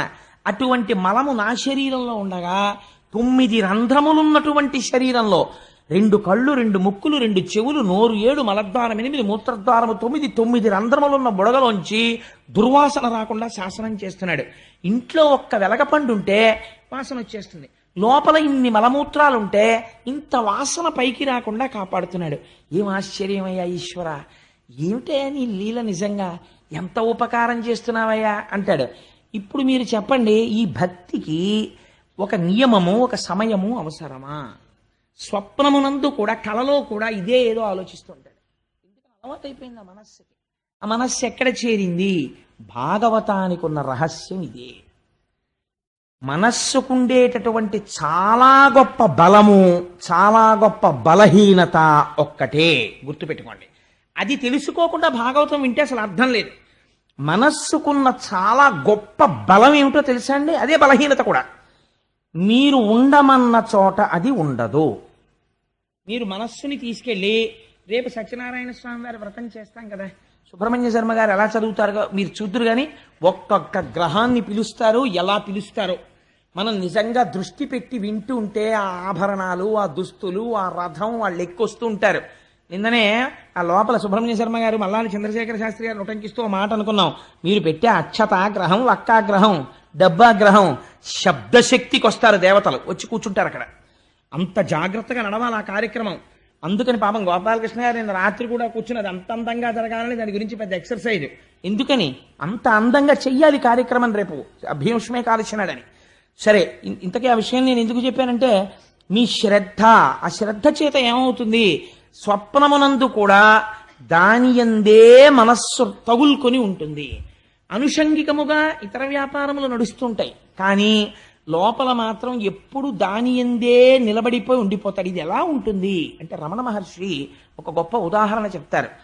ఆడవాళ్ళు నీటి కడవలు తల మీద పెట్టుకుని నడిచి వెళ్ళిపోతూ ఉంటారు. నడిచి వెళ్ళిపోతున్నప్పుడు ఒకళ్ళతో ఒకళ్ళు మాట్లాడుకుంటూ వెళ్ళిపోతూ ఉంటారు. కానీ కాలు దేని మీదైనా ఒక రాతి మీద పడింది అనుకోండి అని ఇలా కాలు పట్టుకోరు, అని కుండ పట్టుకుంటారు. తల మీద ఉన్న కుండని రక్షించుకోవడం దృష్టి ఉంటుంది. మాట్లాడుకుంటూ, నవ్వుకుంటూ, మాటలు చెప్పుకుంటూ వెళ్ళిపోతుంటారు. ఇవన్నీ జరుగుతున్నా దృష్టి తల మీద ఉన్న కుండ మీద ఉన్నట్టు భక్తి పరిణతి చెందితే నువ్వు ఏ పనిలో ఉన్నా నీ మనస్సు ఈశ్వర పాదముల దగ్గర ఉంటుంది. స్థితికి చేరగలుగుతాడు. ఎక్కడ ప్రారంభం? ఈశ్వర కథ వినడంతో ప్రారంభం. ఇప్పుడు మనస్సు ఏమైంది? ఒక బలహీనత ఉన్నది. ఏమిటా బలహీనత? నువ్వు ఈశ్వరుడి దగ్గర ఉండదు, వెళ్ళిపోతుంది ఇంకో చోట. ఇప్పుడు వెళ్ళిపోయే మనస్సే బలం. ఇప్పుడు మీరు దాన్ని వెళ్ళిపోవడం ఎలా వెళ్ళిపోయేటట్టు చేస్తున్నారు? మీరు ఆలంబనం అందిస్తున్నారు దానికి భాగవతం చెప్పారు. ఇప్పుడు ఈ భాగవతంలో ఏం చెప్తారు? భగవంతుడి యొక్క లీలావతార వర్ణనం, ఎన్ని అవతారాలు ఎత్తాడు, ఎలా చేశాడు, ఎదురెదురు మీరు వింటారు. దక్షయజ్ఞ ధ్వంసం దగ్గర నుంచి ఇవాళ అదృష్టం ఉంటే మనకి ఆదివరాహమూర్తి వస్తారు, యజ్ఞవరాహమూర్తి. ఆ వరాహమూర్తి అవతారం దగ్గర నుంచి ఇవన్నీ వచ్చేస్తే మీరు విని విని విని విని విని రాత్రి ఇంటికి వెళ్ళి పడుకున్నారనుకోండి, మీకు ఆ యజ్ఞవరాహమూర్తి యొక్క ఆవిర్భావం కనపడుతుంటుంది. ఎలా కనపడుతుంది? నీ చెప్తే కనపడదు, మీ మనస్సు లగ్నమైతే కనపడుతుంది. ఇక్కడ అదే వినపడుతుంటుంది. రాత్రి నిద్రపోతున్నా ఈ మాటలు చెవులో వినపడుతుంటాయి. ఇప్పుడు ఏమైపోయింది మీ మనస్సు? అంతకుముందు టీవీ సీరియల్ మీద ఉండేది, ఇప్పుడు యజ్ఞవరాహమూర్తి మీద ఉంటుంది. తప్పు దానిదా, ఆసారాన్ని అందివ్వడంలో తేడా చేసిన మనదా? మీరు ఇంద్రియాల్ని ఎలా వాడితే అది అలా పుచ్చుకుంటుంది, దాని తప్పే ఉండదు. మీరు తీసుకెళ్లి దుష్ట వస్తువు ముందు దాన్ని పెట్టారనుకోండి, దాన్నే పట్టుకుంటుంది. అందుకే మీరు ధ్యానంలో ఒక మాట చెప్తారు, మీరు చూడండి. దీపం వంక మీరు అలా చాలాసేపు చూసి కళ్ళు మూసుకున్నారనుకోండి, వెంటనే దీపశిఖ కళ్ళల్లో కనపడుతుంది. మీరు ఇంద్రియాలతో ఏ వస్తువుని తాదాత్మ్యతతో జాగృతిలో చూశారో దాన్నే స్వప్నంలో కూడా చూపిస్తూ ఉంటుంది సాధ్యమైన త్వరలో. సంస్కారము కూడా దాన్ని బట్టి వస్తూ ఉంటుంది. మీరు దానికి ఈశ్వరుని అలవాటు చేసేశారనుకోండి, గుళ్ళోకి వెళ్ళడం, ప్రదక్షిణం చేయడం, ఎప్పుడు ఏదో భగవంతుడి గురించి మాట్లాడుకోవడం, ముందు మొరాయిస్తుంది. వద్దు వద్దు వద్దు అంటుంది. కానీ దానికి ఉన్న గొప్పతనం ఏమిటో తెలుసా అండి, ఊరుకుంటుంది. సరేలే అయితే అదే బాగుందంటుంది. మీరు బలవంతంగా ఓ 3 నెలలు గుడికి తీసుకెళ్ళడం అలవాటు చేయండి శరీరాన్ని. ఓ రోజు మీరు మానేశారనుకోండి, ఇవాళ గుళ్ళోకి వెళ్ళలేదు, ఇవాళ గుళ్ళోకి వెళ్ళలేదు, ఇవాళ గుళ్ళోకి వెళ్ళలేదు అంటుంది. అది విచిత్రం. ఈ లక్షణం పాముకుందండి.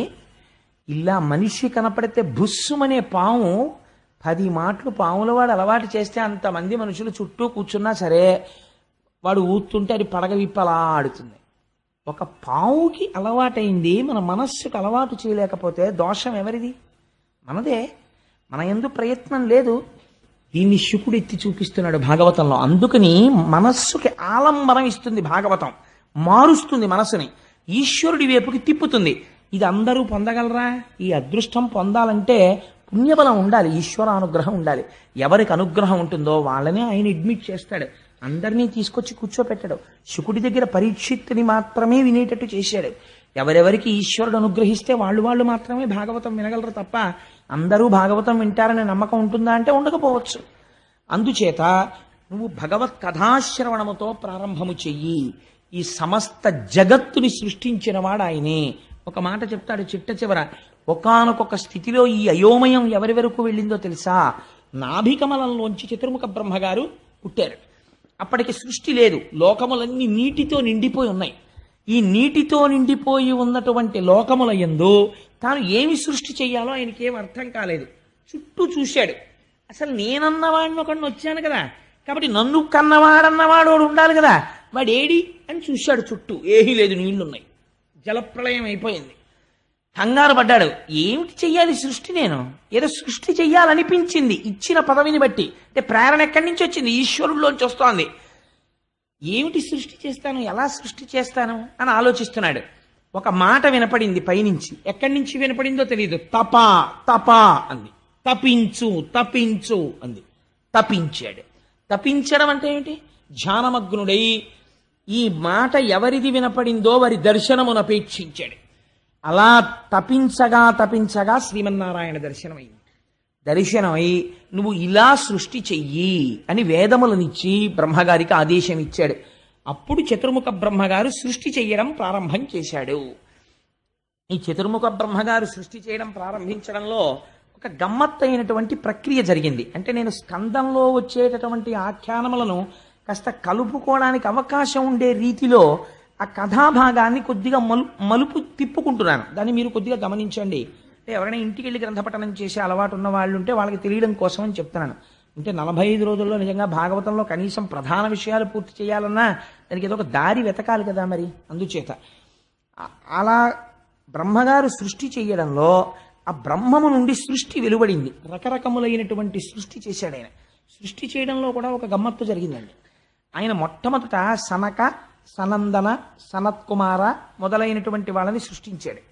ఆ నలుగురిని సృష్టించి మీరు సృష్టిని వృద్ధి చెయ్యండి, మీరు బిడ్డల్ని కనండి అన్నాడు. అంటే వాళ్ళు అన్నారు, మేము ప్రవృత్తి మార్గంలో వెళ్ళము, మాకు అక్కర్లేదు, మేం చెయ్యం సృష్టి, మాకు శ్రీహరి పాదములను చేరిపోతాం, నువ్వు మమ్మల్ని అనవసరంగా మళ్ళీ ఇలా సృష్టించావు కాబట్టి మళ్ళీ మేము వెళ్ళిపోతామని వాళ్ళు జ్ఞానులై ఎప్పుడు 5 ఏళ్ల వయస్సులో ఉంటారంటే కాలమునకు లొంగరు. వాళ్ళు 5 ఏళ్ల వయస్సులో చిన్నపిల్లల్లా బట్టలు విప్పుకుని ఎప్పుడు ధ్యానం చేస్తూ వాళ్ళు శ్రీహరి వైపుకు వెళ్ళిపోయారు. ఆయనకి కోపం వచ్చింది. బ్రహ్మగారికి కోపం వచ్చి భృకుటి ముడివేశాడు. ఇలాగా ఒక విచిత్రం జరిగింది. నీలలోహితుడన్న పేరు కలిగిన రుద్రుడు పుట్టాడు అందులోంచి, ఆ బ్రహ్మములోంచి పుట్టి కింద పడ్డాడు. కింద పడివాడు ఏడుపు మొదలెట్టాడు. ఏడుస్తుంటే ఆయన అన్నాడు, ఏడవకు ఏడవకు అన్నాడు. ఎందుకు ఏడవకు ఏడవకు, నేను ఎక్కడ ఉండాలి, ఏం చెయ్యాలన్నాడు ఆయన. నేను చెప్తాను ఏడవకు అన్నాడు. నువ్వు పుడుతూనే ఏడిచావు కాబట్టి నిన్ను రుద్రుడు అంటారు అన్నాడు. సృష్టి ఎంత గమ్మత్తుగా వచ్చిందో చూడండి. అంటే సంకల్పము చేత సృష్టి ప్రారంభమైంది. ముందెక్కడ అంటే సంకల్పములోంచి రావడం ప్రారంభమైంది. దానికి ఆ మిథున సృష్టి అంటారు. ఇప్పుడున్నటువంటి సృష్టి మిథున సృష్టి. అంటే స్త్రీ పురుష మైథునం చేత సృష్టి జరుగుతూ ఉంటుంది, లేదా జీవరాశులలో స్త్రీ పురుష మైథునం చేత సృష్టి. అది కాదు, అది సంకల్ప సృష్టి. కేవల ఈశ్వర సంకల్పముతో సృష్టి జరుగుతుంది. అప్పుడు ఆయన కింద పడ్డాడు. కింద పడితే ఆయనకో 8 భార్యల్ని 8 రూపాలని ఇచ్చి నువ్వు అలా ఉండు, సృష్టి చేయి అన్నాడు. అంటే ఆయన కొన్ని గణములను సృష్టించాడు. వాళ్ళు ఉన్న వాళ్ళని తినేయడం మొదలెట్టారు. మళ్ళీ పిలిచి అన్నాడు, నువ్వేం చెయ్యకో, తపస్సు చేసుకుంటూ కూర్చో చాలన్నాడు. అంటే ఆయన తపస్సు చేసుకుంటూ కూర్చున్నాడు. ఆ తర్వాత వీళ్ళు ఇలా వెళ్ళిపోయారనుకుని ఆలోచన మొదలుపెట్టాడు. ఇలా కూర్చుని ఆలోచిస్తుంటే టంగున ఆయనలోంచి శ్రీమన్నారాయణుడు వచ్చి పడ్డాడు. అలాగే ఆయన శరీరంలోంచి రకరకాల భాగాలలోంచి రకరకాల మహర్షులు బయటకు వచ్చారు. బ్రహ్మగారి ఒడిలోంచి నారద మహర్షి బయటకు వచ్చారు. ఆయన వీపులోంచి అధర్మం వచ్చింది, అధర్మంలోంచి మృత్యు వచ్చింది. ఆయన ముందు భాగంలోంచి ధర్మం వచ్చింది. ఇవన్నీ ఈశ్వరుడు అంటే విరాట్ పురుషుడై ఉంటాడు. సృష్టి చెయ్యాలన్న సంకల్పంలో ముందు ఇది వచ్చింది. అప్పుడు ఆయన అనుకున్నాడు, ఇలా కాదు, ఇలా నేను సంకల్ప వికల్పాలు చేస్తూ ఎంత సృష్టి చేస్తాను, ఇలా కాదు అని ఒక ఆలోచన. మీకు నేను ఒక విషయం, నేను మా దొరగారితో ఇవాళ కారులో వస్తూ అన్నా, ఇది నేను వేదిక మీకు చెప్పను దొరగారు అని, కానీ నేను ఎందుకో మళ్ళీ చెప్పాలని అనిపిస్తోంది కాబట్టి చెప్పేస్తున్నాను. దీన్ని మీరు మరో రకంగా భావించకండి. దాని లోపల ఉండే అంతరార్థం చాలా విశేషంగా ఉంటుంది. అంటే ఒక్కొక్కసారి సృష్టి చేసేవారి యందు కూడా మోహము కలుగుతుంది. బ్రహ్మగారు ఒక స్త్రీని సృష్టించాడు. సృష్టించి ఆ స్త్రీ యందు మోహమును పొందాడు. పొందితే ఋషులు చెప్పారు, అదేమిటి నువ్వు సృష్టించిన స్త్రీ యందు నీకు మోహం ఏమిటన్నారు. వెంటనే ఆయన అన్నాడు, ఇది సృష్టికి ఉండేటటువంటి లక్షణము. కాబట్టి ఏ శరీరముతో అలా మోహం పొందానో దాన్ని నేను వదిలిపెట్టేస్తున్నాను ఆ శరీరాన్ని అన్నాడు. అని ఆ శరీరం వదిలేడు. వదిలితే అది ఏమవ్వాలి ఆ శరీరం? అది పొగమంచు అయింది. అదే పొగమంచు మనకి రోజు కళ్ళకి అడ్డంగా వస్తుంది చూసారా. అందుకే అది ఎదుటగా ఉన్నటువంటి విషయాన్ని కనపడనివ్వదు. కళ్ళు మూసుకుపోయాయిరా అంటారు. పొగమంచు అపకారమే తప్ప ఉపకారం చేయదు. రైలుకి సిగ్నల్ కూడా కనపడదు. ఆ బ్రహ్మము విడిచిపెట్టినటువంటి శరీరమే పొగమంచుగా మారింది. తర్వాత మైథున సృష్టి చెయ్యాలి అనుకున్నాడు ఆయన. అనుకుని తన శరీరంలోంచే రెండింటిని సృష్టించాడు. ఒకటి స్త్రీ, ఒకటి పురుషుడు. ఇంక సమస్య లేదురా అన్నాడు. ఇక సమస్య లేదు, ఎందుకంటే వీళ్ళ యందు వ్యామోహమును ఏర్పాటు చేస్తాను. ఇప్పుడు ధర్మబద్ధమై ప్రజా సృష్టి జరుగుతుందన్నాడు. అలా మొట్టమొదట సృష్టించిన వాళ్ళల్లో మొట్టమొదట పుట్టినవాడు స్వయంభువ మనువు. ఆయన భార్య పేరు శతరూప. వీళ్ళిద్దరూ పుట్టారు. పుట్టిన తర్వాత బ్రహ్మగారు అన్నారు, కొడుకు తండ్రిని సంతోష పెట్టాలి, నువ్వు సృష్టి చేయి అన్నారు. అంటే ఆయన 5 బిడ్డల్ని కన్నాడు. కానీ వచ్చి నాన్నగారు నేను 5 బిడ్డల్ని కన్నాను అన్నాడు. ఎవరు వాళ్ళు అని అడిగాడు. అడిగితే ఒకడి పేరు ప్రియవ్రతుడు, ఒకడి పేరు ఉత్తానపాదుడు, ఒక ఆవిడ పేరు అకూతి, ఒక ఆవిడ పేరు ప్రసూతి, ఒక ఆవిడ పేరు దేవహూతి అని 3 స్త్రీలు 2 మగపిల్లలు, 5 పిల్లల్ని కన్నానన్నాడు. ఇప్పుడు ఏం చెయ్యను అన్నాడు. శ్రీహరిని సంకీర్తనం చేస్తూ యజ్ఞయాగాది క్రతువులు చేస్తూ సమస్త ప్రాణులను రక్షిస్తూ పరిపాలన చేయి అన్నాడు. ఆయన అన్నాడు, అలా పరిపాలించడానికి నాన్నగారు భూమి ఎక్కడుందండి అన్నాడు. అదేమిట్రా భూమి ఏమైపోయింది అన్నాడు. మీరు సృష్టి తామరతంపరగా ఎలా పెంచాలా అని ఆలోచన చేస్తూ ఉన్న సమయంలో ఈ భూమి ప్రళయంలో వచ్చినటువంటి సముద్ర జలములలో పడిపోయి రసాతలానికి వెళ్ళిపోయింది, పాతాళలోకానికి. ఇప్పుడు ఆ భూమిని పైకి తీసుకొస్తే ప్రాణులన్నీ భూమి మీదకి చేరుతాయి. అప్పుడు ఇంకా సృష్టి జరిగి ఇంకా ప్రాణులు వచ్చి అప్పుడు దీన్ని పరిపాలించడానికి ఆనుకూల్యత ఏర్పడుతుంది. ఇప్పుడు ఆ భూగోళాన్ని పైకెత్తండి అన్నాడు. అమ్మగారు ఆలోచించాడు, ఇదేంటి ఇలా ఎలా ఎత్తుతానరా, ఇలా ఎలా కుదురుతుంది, ఈ భూమిని ఇప్పుడు రసాతలం నుంచి పైకి ఎవరు తీసుకొస్తారు అని ఆలోచిస్తున్నాడు. ఇక్కడ వరకు విన్నారు కదండి. ఇప్పుడు ఒక విషయం వినండి. సంకల్ప సృష్టి ఎలా జరుగుతుందో, ఈయన సంకల్పం చేయగానే వెనక నుండి చేయిస్తున్నవాడు ఒక ఆయన ఉన్నాడు. ఆయనే ఇన్నిగా వస్తున్నాడు. ఆయన ఇప్పుడు ఎలా వచ్చాడో తెలుసా అండి? ముక్కులోంచి ఊడి కింద పడ్డాడు.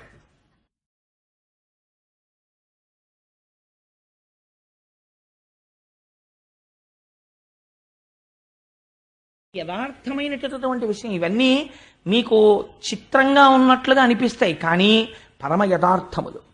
తపశ్శక్తి ఉన్నటువంటి వ్యక్తులే గొప్ప తపస్సంపన్నుడు అనుకోండి. ఎవరు పావుని వేశారో తెలియదు, నీళ్లు చేతిలో పట్టుకుని శపించాడంతే, పరీక్ష చచ్చిపోయాడా లేదా. అటువంటిది తపోశక్తికి ఆలవాలమైనటువంటి వాడు. ఆయన చేసినటువంటి సంకల్పము ఈశ్వరుడు యొక్క అనుగ్రహంగా జరిగిపోతుంటుంది. అందుకనైనా నాసికారంధ్రములలోంచి కింద పడింది. ఎవరు పడ్డారు?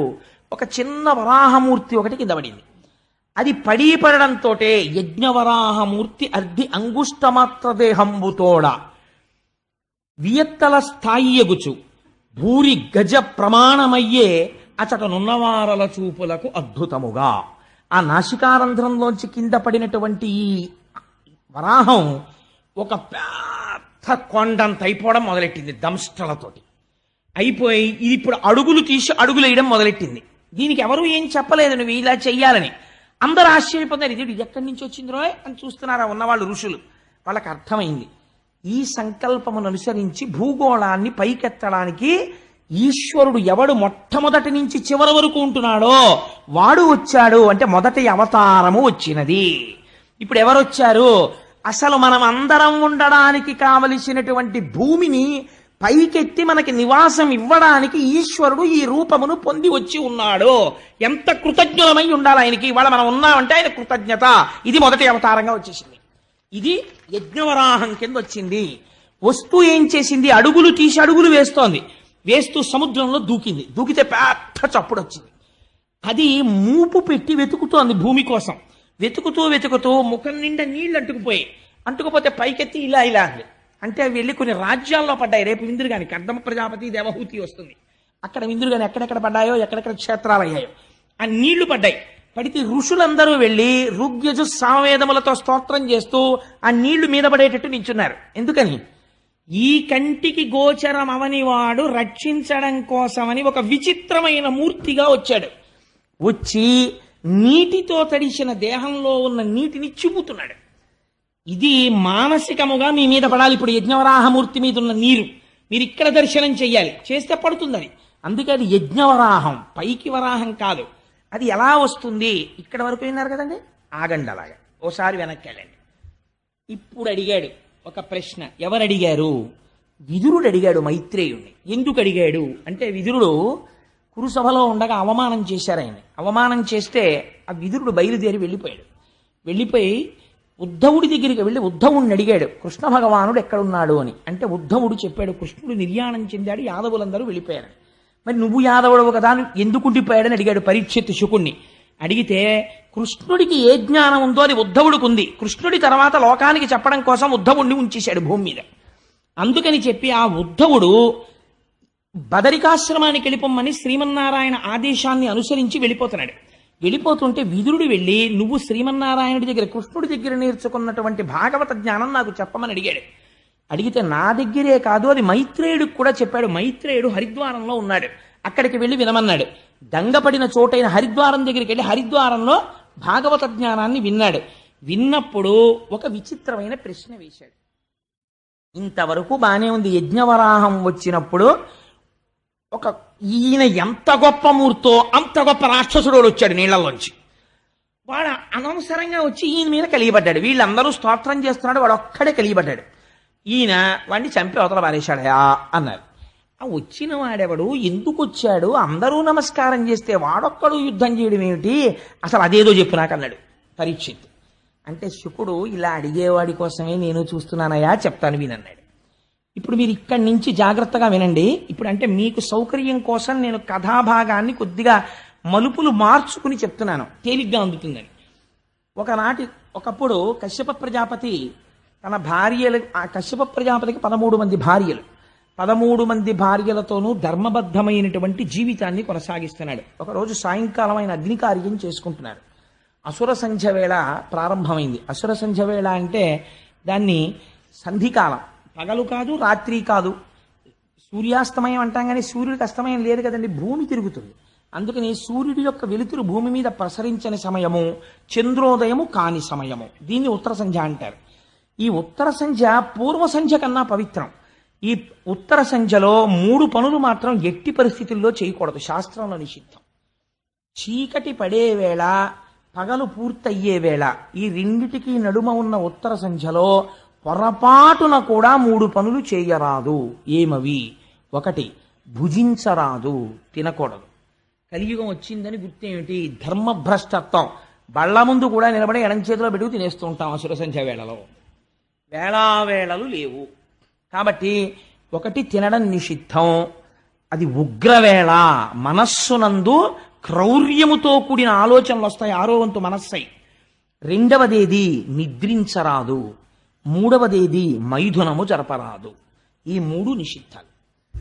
మైథునం అంటే స్త్రీ పురుష సంభోగం, జరపరాదు.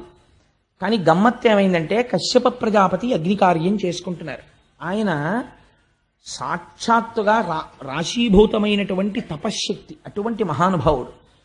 ఆయన దగ్గరికి దితి అనబడేటటువంటి భార్య వచ్చింది. వచ్చి ఆయనతో ఒక మాట అంది. ఆవిడ చాలా అందంగా మాట్లాడిందండి.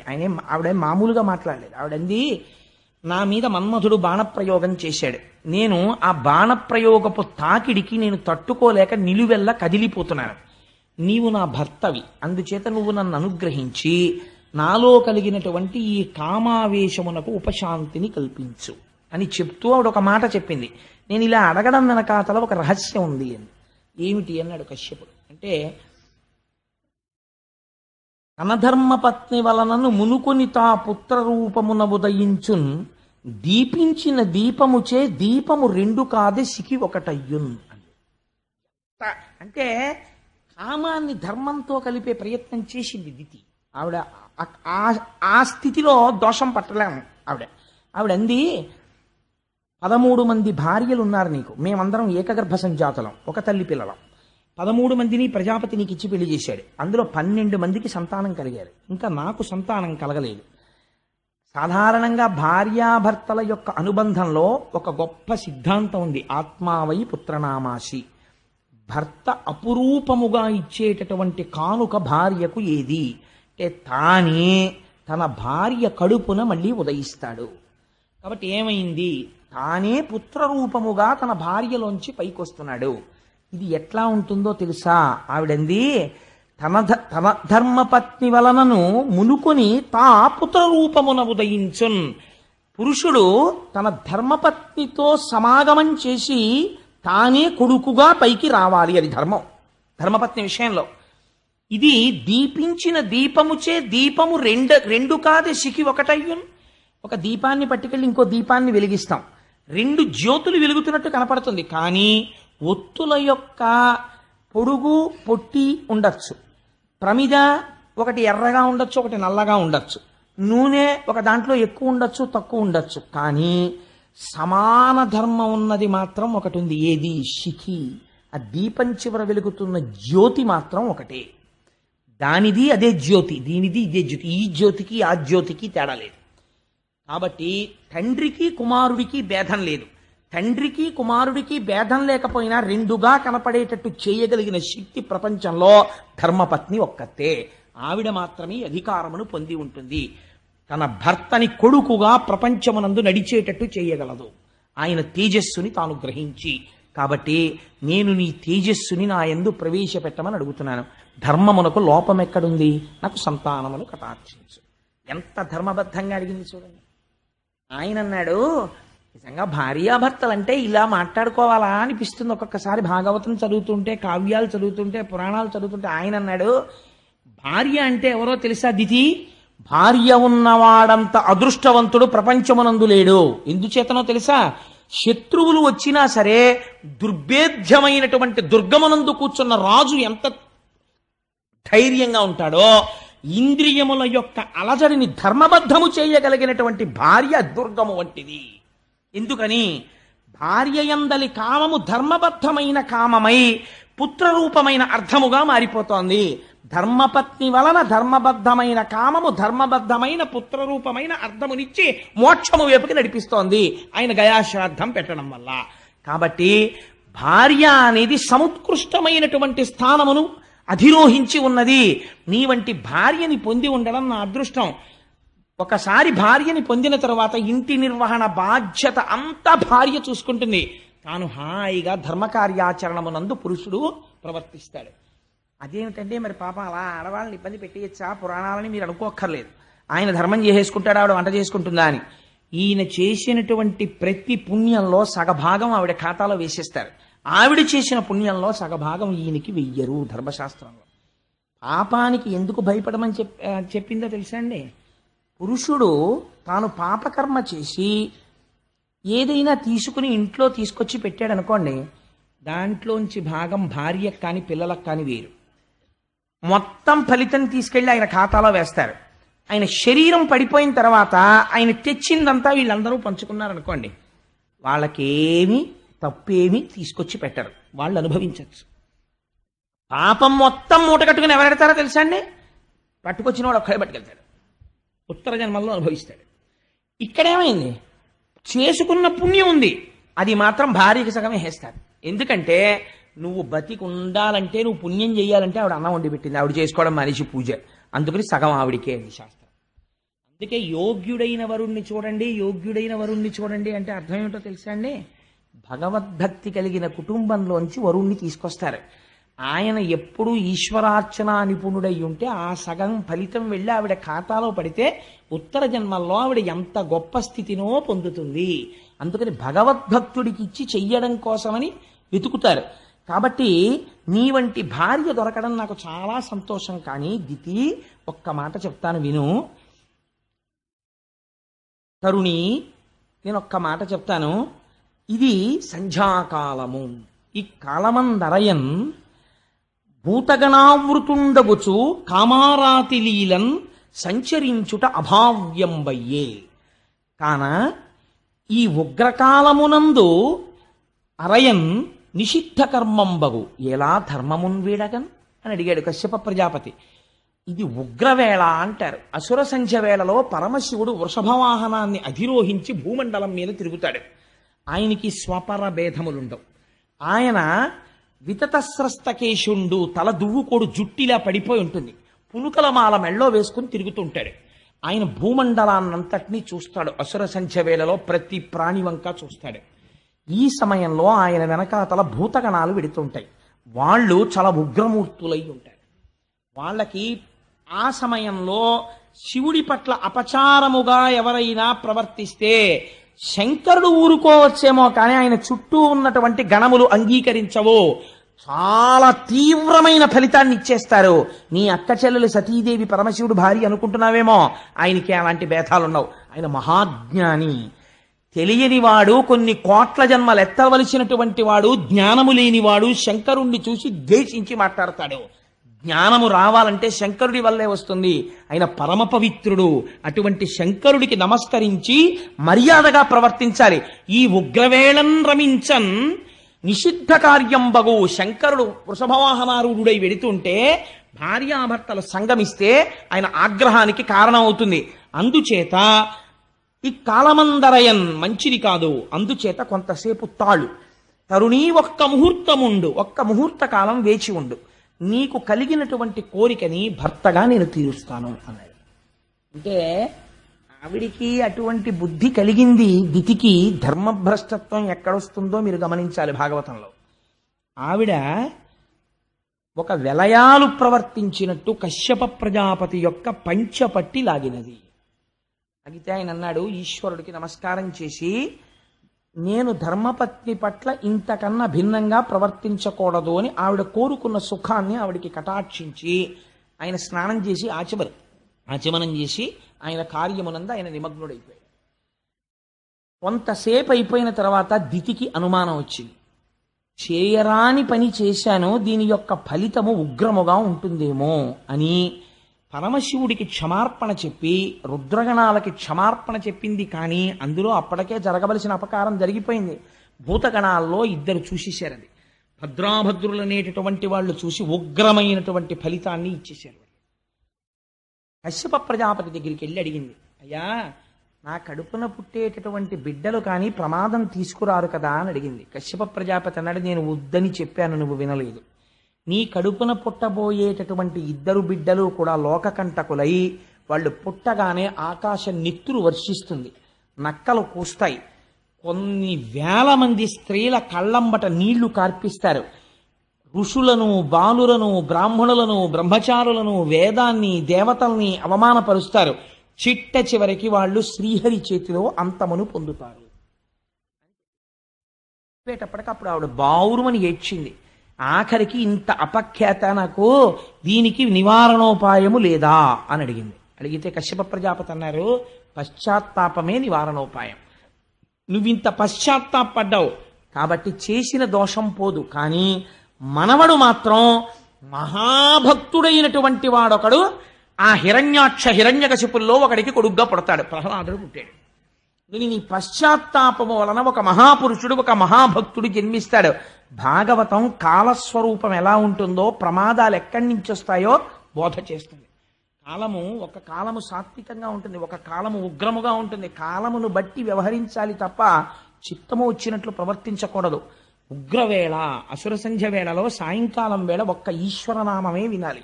అందుకే అసుర సంధ్య వేళలో పురాణ ప్రవచనం పెట్టడానికి కారణం అదే. ఎందుకు పురాణ ప్రవచనం చేస్తారంటే అప్పుడు వినడం చేత ఈశ్వరుడు చాలా పరితృప్తుడవుతాడు. షహబాష్, వీళ్ళందరూ చూడండి రా భగవంతుడి కథ ఎలా వింటున్నారో అని విశేషంగా కోరికలు తీరుస్తాడు. తప్పించి వాళ్ళ జోలికి రాడాయన. అందుకని ఆ అసుర సంధ్య వేళలో చేసినటువంటి దుష్కృత్యము వలన నీ వంశములో మనవడటువంటి వాడు పుడతాడు, కానీ కొడుకులు మాత్రం దుర్మార్గులు పుట్టి శ్రీహరి చేతిలో మరణిస్తారు అని చెప్పి. ఆవిడేం చేసిందో తెలుసా అండి? దితి ఆవిడ మహాపతివ్రత. అసలు పిల్లల్ని కండం మానేసింది, కడుపులో ఉంచేసింది. వాళ్ళు బయటికి వస్తే చంపేస్తారేమోనని 100 సంవత్సరములు గర్భమునందు ఉంచేసింది. ఉంచేస్తే ఆ గర్భము నుంచి తేజస్సు బయలుదేరి అది లోకములను కప్పేస్తోంది.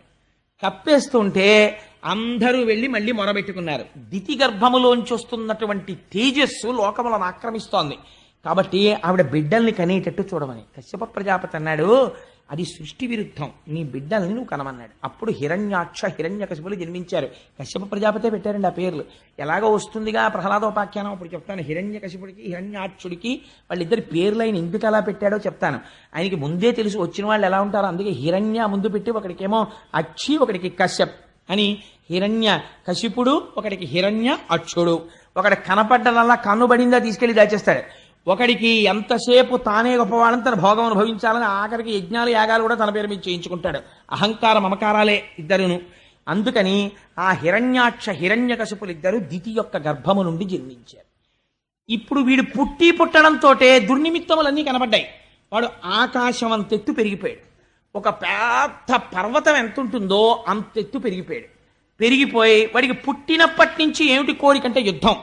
నాకు యుద్ధం కావాలి, నాతో యుద్ధం చేసేవాడెవడు, నాతో యుద్ధం చేసేవాడెవడు, నాతో యుద్ధం చేసేవాడెవడని వాడు విశేషమైన కోరికని పెంచుకున్నాడు. పెంచుకుంటే ఆయన యుద్ధం కోసం అనేక మంది దగ్గరికి వెళ్ళాడు. చిట్ట చివరికి ఎవరి దగ్గరికి వెళ్ళాడంటే సముద్రం లోపల ఉన్నటువంటి వరుణుడి దగ్గరికి వెళ్ళాడు. వెళ్ళి వరుణుణ్ణి పిలిచాడు. ఏమయ్యా, నువ్వు ఎక్కడో సముద్రంలో ఉంటావు కదా, నా యొక్క భుజముల తీట తీరాలి, అందుకని నువ్వు రా, వచ్చి నాతో యుద్ధం చెయ్యి అన్నాడు. అంటే ఆయన అన్నాడు, నీకోసం వచ్చేవాడు ఒక ఆయన ఉన్నాడు రా, నాతో యుద్ధం ఎందుకు నీకు, నువ్వు అసలు ఎవరి చేతిలో చావాలని నిర్ణయం అయిపోయిందో వాడు వచ్చేసే సమయం అయిపోయింది, నువ్వు ఒక్కసారి ఆ సముద్రం మీదకి వెళ్ళి నీకు కనపడతాడు, ఆయనతో యుద్ధం చేయి, చచ్చిపోదు కానీ అన్నాడు.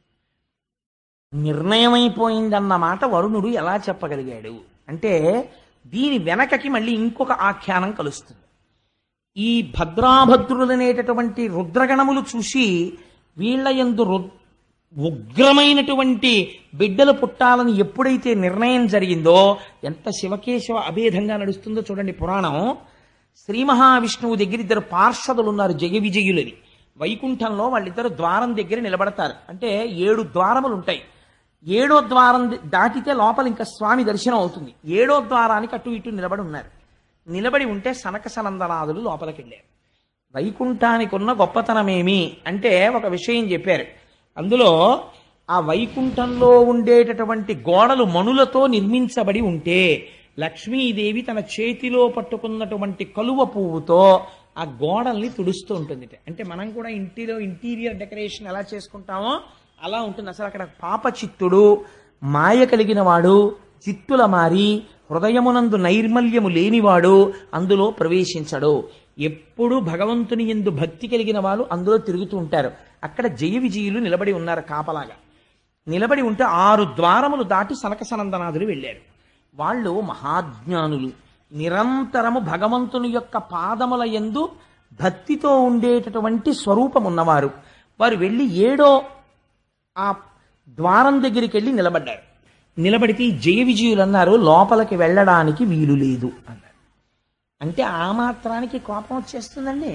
ఏదో కారణం ఉండాలి కదా. కారణం లేకుండా ఏదో ఒక ఆఫీసర్ గారి రూమ్లోకి ఎడుతున్నాం అనుకోండి, ఆఫీసర్ గారి రూమ్లోకి ఎడుతుంటే మేషర్ కాసేపు ఆగండి, లోపల ఆఫీసర్ గారు ఎవరితోనో మాట్లాడుతున్నారు అన్నారు అనుకోండి, వెంటనే కప్ప వాటర్ బాటిల్లో నీళ్లు తీసి పోసి చెప్పించేయడమే.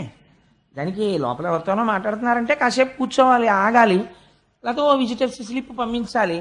ఆదరణ ఉంటే అయ్యో రమ్మను తప్పకుండాను అని చెప్పి గబోబా కాసేపు మాట్లాడతారు. అంతేకాని ఆ బయట ఉన్నవాడిని శపించేయడం ఎందుకు?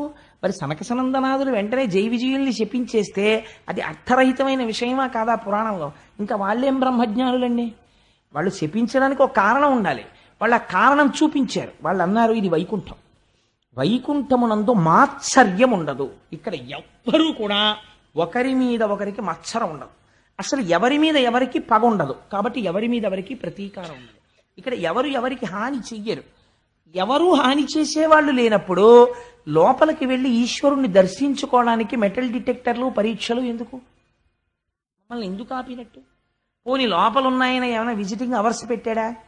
ఫలానా టైంలోనే పంపించండి, మిగిలిన టైమ్స్లో వద్దు అని చెప్పేటటువంటి వాడైతే మీరు అడ్డు పెట్టినందుకు మేము అంగీకరిస్తాం. ఆయన భక్తపరాధీనుడు. ఆయన భక్తులైనటువంటి వాళ్ళు వస్తే చాలు ఆర్తితో ఆయన ఎదురొచ్చేటటువంటి స్వభావం ఉన్నవాడు. అటువంటి వాడు లోపలుంటే వెళ్ళడానికి మేమొస్తే మా హృదయములో ఆయన్ని దర్శనం చెయ్యాలన్న కాంక్ష తప్ప వేరొకటి లేకుండా ఉంటే మధ్యలో అడ్డు పెట్టడం మీకు మించిన స్వాతంత్రం.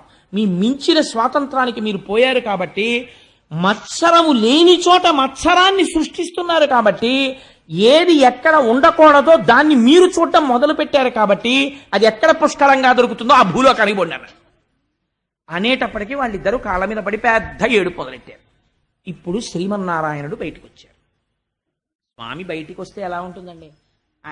ఆయన పుట్టుమచ్చ ఉంటుందిట, నల్లటి పుట్టుమచ్చ ఒకటి. ఆ పుట్టుమచ్చని శ్రీవత్సము అని పిలుస్తాం. అది చూసి జయ విజయులు పొంగిపోయారు. స్వామి ఏమి అందగాడివయ్యా, నీ స్వరూపం మేము ఎప్పుడూ చూడలేదు. మా తండ్రి గారైనటువంటి చతుర్ముఖ బ్రహ్మగారు మాకు ఉపదేశం చేశారు. ఇలా ఉంటాడరా శ్రీమన్నారాయణుడంటే, మీరు రోజు ఉపాసన చెయ్యండి అని మాకు చెప్పారు. జలధరదేహు నాజాను చతుర్బాహు సరసీరుహక్షు విశాలవక్షు. ఎన్ని మార్లు చెప్పినా అదే వర్ణన. శంఖచక్ర గదా పద్మహస్తు. ఆ శంఖచక్ర గదా పద్మములను పట్టుకున్నవాడై పట్టు పీతాంబరాన్ని కట్టుకుని నిరంతరము లక్ష్మీదేవి చేత తులసితో కూడినటువంటి గంగాజలముల చేత కడగబడినటువంటి పాదములున్నవాడై మహానుభావుడు పంచి కౌస్తుభమణిని ధరించి వనమాల వేసుకుని ఉంటే అందులో గండు తుమ్మెదలు మకరంద పానం కోసమని రొద చేస్తూ ఉంటాయిట. ఆ రుక్మిణీదేవి అడిగింది, నేను ఎప్పటికైనా ఆ వనమాల వాసన చూడాలయ్యా నిన్ను కౌగిలించుకుని అని అడిగింది. ఆ వనమాలా విరాజితుడై రకరకములైనటువంటి ఆభరణములను దాల్చినటువంటి వాడై స్వామి నడిచి వస్తుంటే కదలిన బాహుపద క్రమంబున కంకణ రవము సూప అంటారు పోతన గారు. ఆయన అడుగు తీసి అడుగు వేస్తుంటే ఆయన పాదములకు పెట్టుకున్నటువంటి మంజీరములు మీరు ఎప్పుడైనా ఏడుకొండలవాడి యొక్క దర్శనం చేస్తే కనపడుతుంది. మీరు ఈ మాట వెళ్ళినప్పుడు జాగ్రత్తగా చూడండి. ఆయన మోకాళ్ళ దగ్గర కూడా పెద్ద పెద్ద కంకణాలు ఉంటాయి. ఇలాగా వాటికి మువ్వలు ఉంటాయి. మోకాళ్ళ దగ్గర కంకణాలు, ఇక్కడ పాదములకు మంజీరములు, ఈ కర్ణములకు చెవులకు ఇక్కడి నుంచి ఇక్కడ వరకు కర్ణాభరణములు. ఆ కర్ణాభరణములు పెట్టుకోవడం వల్ల బుగ్గల మీద పడేటటువంటి కాంతులు, విశాలమైనటువంటి లలాటము, దానికి పెట్టుకున్నటువంటి ఆ కస్తూరి తిలకము, ఆ పైన పెట్టుకున్నటువంటి పెద్ద కిరీటము, వెనకాతల వచ్చేటటువంటి సత్వగుణ ప్రధానులైనటువంటి పారిషదులు, వీళ్ళందరితో కలిసి ఒక మెరుపు తీగ ఎలా వస్తుందో అన్నిటికన్నా గొప్పతనం నీలతో యద మధ్యస్థ విద్యుల్లేకే భువాస్వర అని తెల్లటి వస్త్రం కట్టుకుని మెరిసిపోతూ అమ్మవారు అలవోకగా చేతిలో ఒక తామర పువ్వు పట్టుకుని తన చేత్తో శ్రీమన్నారాయణుడి చెయ్యి పట్టుకుని ఆ లక్ష్మీనారాయణులిద్దరూ బయటికి వచ్చి నిలబడ్డారు. ఇలా తిరిగి చూశారు. ఆ చప్పుడికి ఎదురుగుండా కనపడిన వాడు స్వామి లక్ష్మీ సహితుడై పొంగిపోయారంతే ఆ సనక సనందనాథుడు. స్వామి, ఈ మూర్తిని మా నాన్నగారు మాకు ఉపదేశం చేశారు. ఎప్పటి నుంచో మేము మనస్సులో ఈ మూర్తిని ఉపాసన చేస్తున్నాం. మా అదృష్టం పండి ఇంతకాలం తర్వాత నీ యొక్క స్వరూపాన్ని దర్శనం చెయ్యగలిగాం. మా భాగ్యం పండిందయ్యా అని ఆయన పాదాల మీద పడి నమస్కారం చేశారు. నమస్కారం చేసి నిరంతరము నీ పాదముల యందు ఎటువంటి భక్తి కావాలంటే పుష్పములో చేరేటటువంటి గండు తుమ్మెద ఎలా చేరుతుందో అటువంటి భక్తి మాకు కావాలి అడిగితే శ్రీమన్నారాయణుడు అన్నాడు, ఈ స్తోత్రానికి నేను చాలా సంతోషించాను, కానీ ఇక్కడ ఏదో చిన్న గలాటా జరిగినట్టు నాకు అనిపించింది, ఏమైంది అడిగాడు.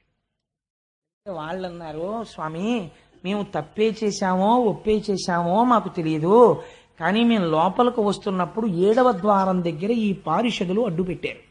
అడ్డు పెడితే మత్సరములు ఉండడానికి అవకాశము లేని వైకుంఠమునందు నీ దర్శనానికి మమ్మల్ని పంపలేదు కనుక నీవు మాయందు విముఖుడవైన ప్రవర్తనతో ఉన్నావు కనుక నీవు భూలోకములో జన్మించండి అని మేము శపించాం వాళ్ళని. అందుకని నీవు ఎలా చెప్తే మేము అలా ప్రవర్తిస్తాం. ఒకవేళ మా వలన అపరాధం ఉంటే మన్నించు అన్నారు. ఆయన అన్నాడు, ఇది భక్తపరాధీనత అంటే. అందుకే భాగవతం వినండి, మనస్సుకు ఆలంబనం దొరుకుతుంది అన్నారు. ఆయన అన్నాడు, నా పాదములు ఇంతమంది చేత ఎందుకు ఆరాధింపబడతాయో తెలుసా? మీ వంటి బ్రహ్మజ్ఞానులు నమ్మి అర్చించిన పాదములు కనుక. నిరంతరము లక్ష్మి నా పత్నిగా ఎందుకు నా వెంట వస్తుందో తెలుసా? నిత్యానపాయని అయి మీ వంటి వారి చేత పూజింపబడి మిమ్మలను రక్షించుటకు పూనికతో తిరిగి మీకు దర్శనమిస్తాను కనుక నేను భక్తపరాధీనుడను. నాకు భక్తులైన వారు పిలిస్తే పరిగెత్తుకుని వెళ్ళడం నా ధర్మం. ఒకవేళ అలా పరిగెత్తుకుని వెళ్ళి వాళ్ళని రక్షించడంలో అడ్డొస్తే నా చేతిని నేను నరికేస్తాను అన్నాడు. ఎంత పెద్ద మాట చూడండి అది. ఎందుకని ఆ చెయ్యి లోకములనన్నింటినీ రక్షించే చెయ్య. ఆ రక్షణ యందు ఎప్పుడైనా విడంబనము జరిగితే, నా వలన చిన్న పొరపాటు జరిగితే ఆ చేతిని నరికేసుకుంటానయ్యా నేను. నాకు భక్తులంటే అంత ఇష్టం. అటువంటి ప్రభువు పాదములు నమ్మని వాడిని ఏమనుకోవాలి? కానీ అటువంటి మీరు నిరంతరము నన్ను తప్ప వేరొకటి కొలవని వారు, ఎప్పుడు నా పాదముల యందు మనస్సు పెట్టుకున్నవారు, చతుర్ముఖ బ్రహ్మగారంతటి వాడు సంసారమునందు ప్రవర్తించి సృష్టి చెయ్యమంటే చెయ్యకుండా కేవలము నా పాద పంజరమునందు భక్తితో నిలబడిపోయిన మీకు లోపలికి రావడానికి జై విజయులు అడ్డు పెట్టడమా? వీళ్ళు మహాపచారం చేశారు. వీళ్ళు చేసిన అపచారం వల్ల ప్రపంచంలో కీర్తి ఎవరికి పోతుందో తెలుసా? నా వల్ల పోతుందన్నాడు. భాగవతం చదివడం, భాగవతం అర్థమైతే అసలు నిజంగా ఆఫీసర్లు తన క్యాబిన్ ముందుండేటటువంటి వాడు ఎంత జాగ్రత్త అయిన వాడిని వేసుకోవాలో చూడండి. ఆయన అన్నారు, శ్రీ మహావిష్ణువు ఒక అద్భుతమైనటువంటి విషయాన్ని ప్రతిపాదన చేశాడు. ఆయన తనువున పుట్టినట్టి బెడిదంబగు కుష్ట మహాగదంబుచే వనరి తదీయ చర్మము వివర్ణత నొందిన రీతి భృత్యులొప్పని పని చేసినన్ ప్రభుల బంధుర యశంబు మానము పేరు పెంపు చెడిపోయి దుర్యశము పొందుచునుందురు విష్టపంబునన్ అన్నాడంతే. నేను ఎందుకు మీరిచ్చిన శాపాన్ని అంగీకరిస్తున్నాను తెలుసా? వీళ్ళకి యుక్తాయుక్త విచక్షణ లేదు. వీళ్ళకి ఎవరిచ్చారు ఈ అధికారం? నేను ఇచ్చాను. నా క్యాబిన్ ముందు నించోండి అంటే 7వ ప్రాకారం ముందు మీరుండి లోపలికి పంపించండి అని చెప్పాను. పంపించండి అంటే ఉద్దేశం వచ్చిన ప్రతివాణ్ణి అలా నించోపెట్టమనే. అంతరము తెలిసి ఉండాలి. లోపలికి ఎవరు వెళ్ళాలి, ఎవరిని మనం తొందరగా ప్రవేశపెట్టాలనేది చూసుకుని ముందు వాళ్ళు నమస్కారం చేసి ప్రవేశపెట్టగలిగిన సంస్కారం ఉన్నవాడు అక్కడ ఉండాలి. అలా ఉండలేదు. ఉండకపోవడం వల్ల ఏమైపోయిందో తెలుసా? కుష్ఠురోగం ఎక్కడ పుట్టింది? తన శరీరం మీదే పుట్టింది, తన చర్మం మీద పుట్టి ఏం చేసింది అంటే, తనువున పుట్టినట్టి బెడిదంబకు కుష్ఠ మహాగదంబుచే వనిర తదీయ చర్మము వివర్ణత నొందిన రీతి. అయ్యో నా ఒంట్లోనే కదా పుట్టింది కుష్టు వ్యాధి అని ఊరుకున్నాడు అనుకోండి. ఆ కుష్టు పెరిగి పెరిగి పెరిగి పెరిగి తన శరీరంలో ఉండేటటువంటి అవయవములు ఊడి పడిపోయేటట్టు చేసేస్తుంది. వేళ్ళు ఊడి పడిపోతాయి. పడిపోయి వైకల్యమును పొందేస్తాడు. కుష్ఠమహాగదంబుచే వివర్ణత పొందిన రీతి భృత్యులొప్పని పని చేసినన్. తనకి బాగా దగ్గరగా ఉండేటటువంటి వాడు తప్పుడు పని చేస్తే అది దాని వలన ఫలితం ఎవరికి వస్తుందో తెలుసా? భృత్యులొప్పని పని చేసినన్ ప్రభుల మానము పేరు పెంపు యశంబు చెడిపోయి వాళ్ళ పేరు పోతుంది, కీర్తి పోతుంది, వాళ్ళ యొక్క మంచి హృదయం పోతుంది. లోపలున్నాయనికి చాలా గౌరవమే, కానీ ఈయన చేసిన పని లోపలికి వెళ్ళి చెప్పలేడు. దానివల్ల ఏమైపోతుంది? చూడరా ఆ మాత్రం గౌరవం ఇవ్వలేకపోయాడు అనుకుంటాడు. పరమభాగవతులైనటువంటి వారికి కలిగినటువంటి మన ఖేదము కట్టి కుడిపేస్తుంది. అందుకని ఏమైపోయింది?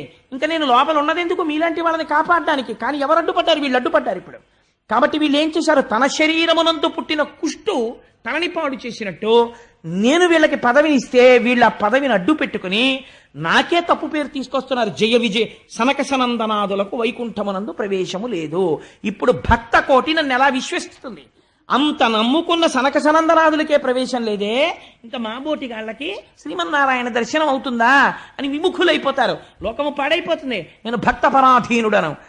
అలా రక్షణలో అడ్డు జరిగితే నా చేతిని నేను నరుక్కుంటాను, పరిపాలన చెయ్యడంలో నా చెయ్యి నాకు సహకరించకపోతే. అటువంటి నాకు దుష్ట పేరు తెచ్చారు.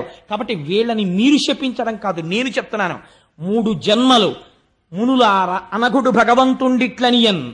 అనఘుడు, ఆయనకేం కోపతాపాలుండవు, చేసిన దోషాన్ని బట్టి శిక్షిస్తున్నాడు. భగవంతుండిట్లనియన్, మునులారా వినుడు, సనక సనందనాథులారా నేను చెప్తున్నాను వినండి. అనయము వీరలు భువికింజని అసురయోనింజన్మించి మహోగ్ర లోభ సంగతులయ్యడు. వీళ్ళు ఉత్తర క్షణం భూలోకానికి వెళ్ళిపోతారు. వెళ్ళిపోయి రాక్షసయోని యందు జన్మిస్తారు. జన్మించి ఉగ్రమైనటువంటి రాక్షసులై అపారమైనటువంటి లోభత్వాన్ని పొందుతారు. అంటే అప్పుడు వాళ్ళిద్దరూ శ్రీమన్నారాయణుడి చరణారవిందముల మీద పడి లోపల ఉన్నవాడి హృదయాన్ని అర్థం చేసుకోవడంలో పొరపాటు జరిగింది. స్వామి క్షమించు, మళ్ళీ మాకెప్పుడు వైకుంఠానికి ఆగమనమని అడిగారు. అడిగితే 3 జన్మలు మీరు గొప్ప రాక్షసులవుతారు, కానీ మళ్ళీ మిమ్మల్ని దునుమాడవలసిన అవసరం కూడా నాదే. అందుకని నేనే మీకోసమని అవతారాన్ని స్వీకరిస్తాను. స్వీకరించి వచ్చి మిమ్మల్ని నిర్మూలించి మళ్ళీ తెచ్చి నా వాళ్ళగా చేసుకుంటాను. అందులో కూడా రక్షణే మళ్ళీ అని ప్రతిజ్ఞ చేశాడు. ఇప్పుడు అందులో ఒకడైనటువంటి హిరణ్యాక్షుడు ఆ సముద్రంలో పశ్చిమ సముద్రం అడుగున ఉన్నటువంటి వరుణుణ్ణి యుద్ధానికి రమ్మని పిలుస్తున్నాడు.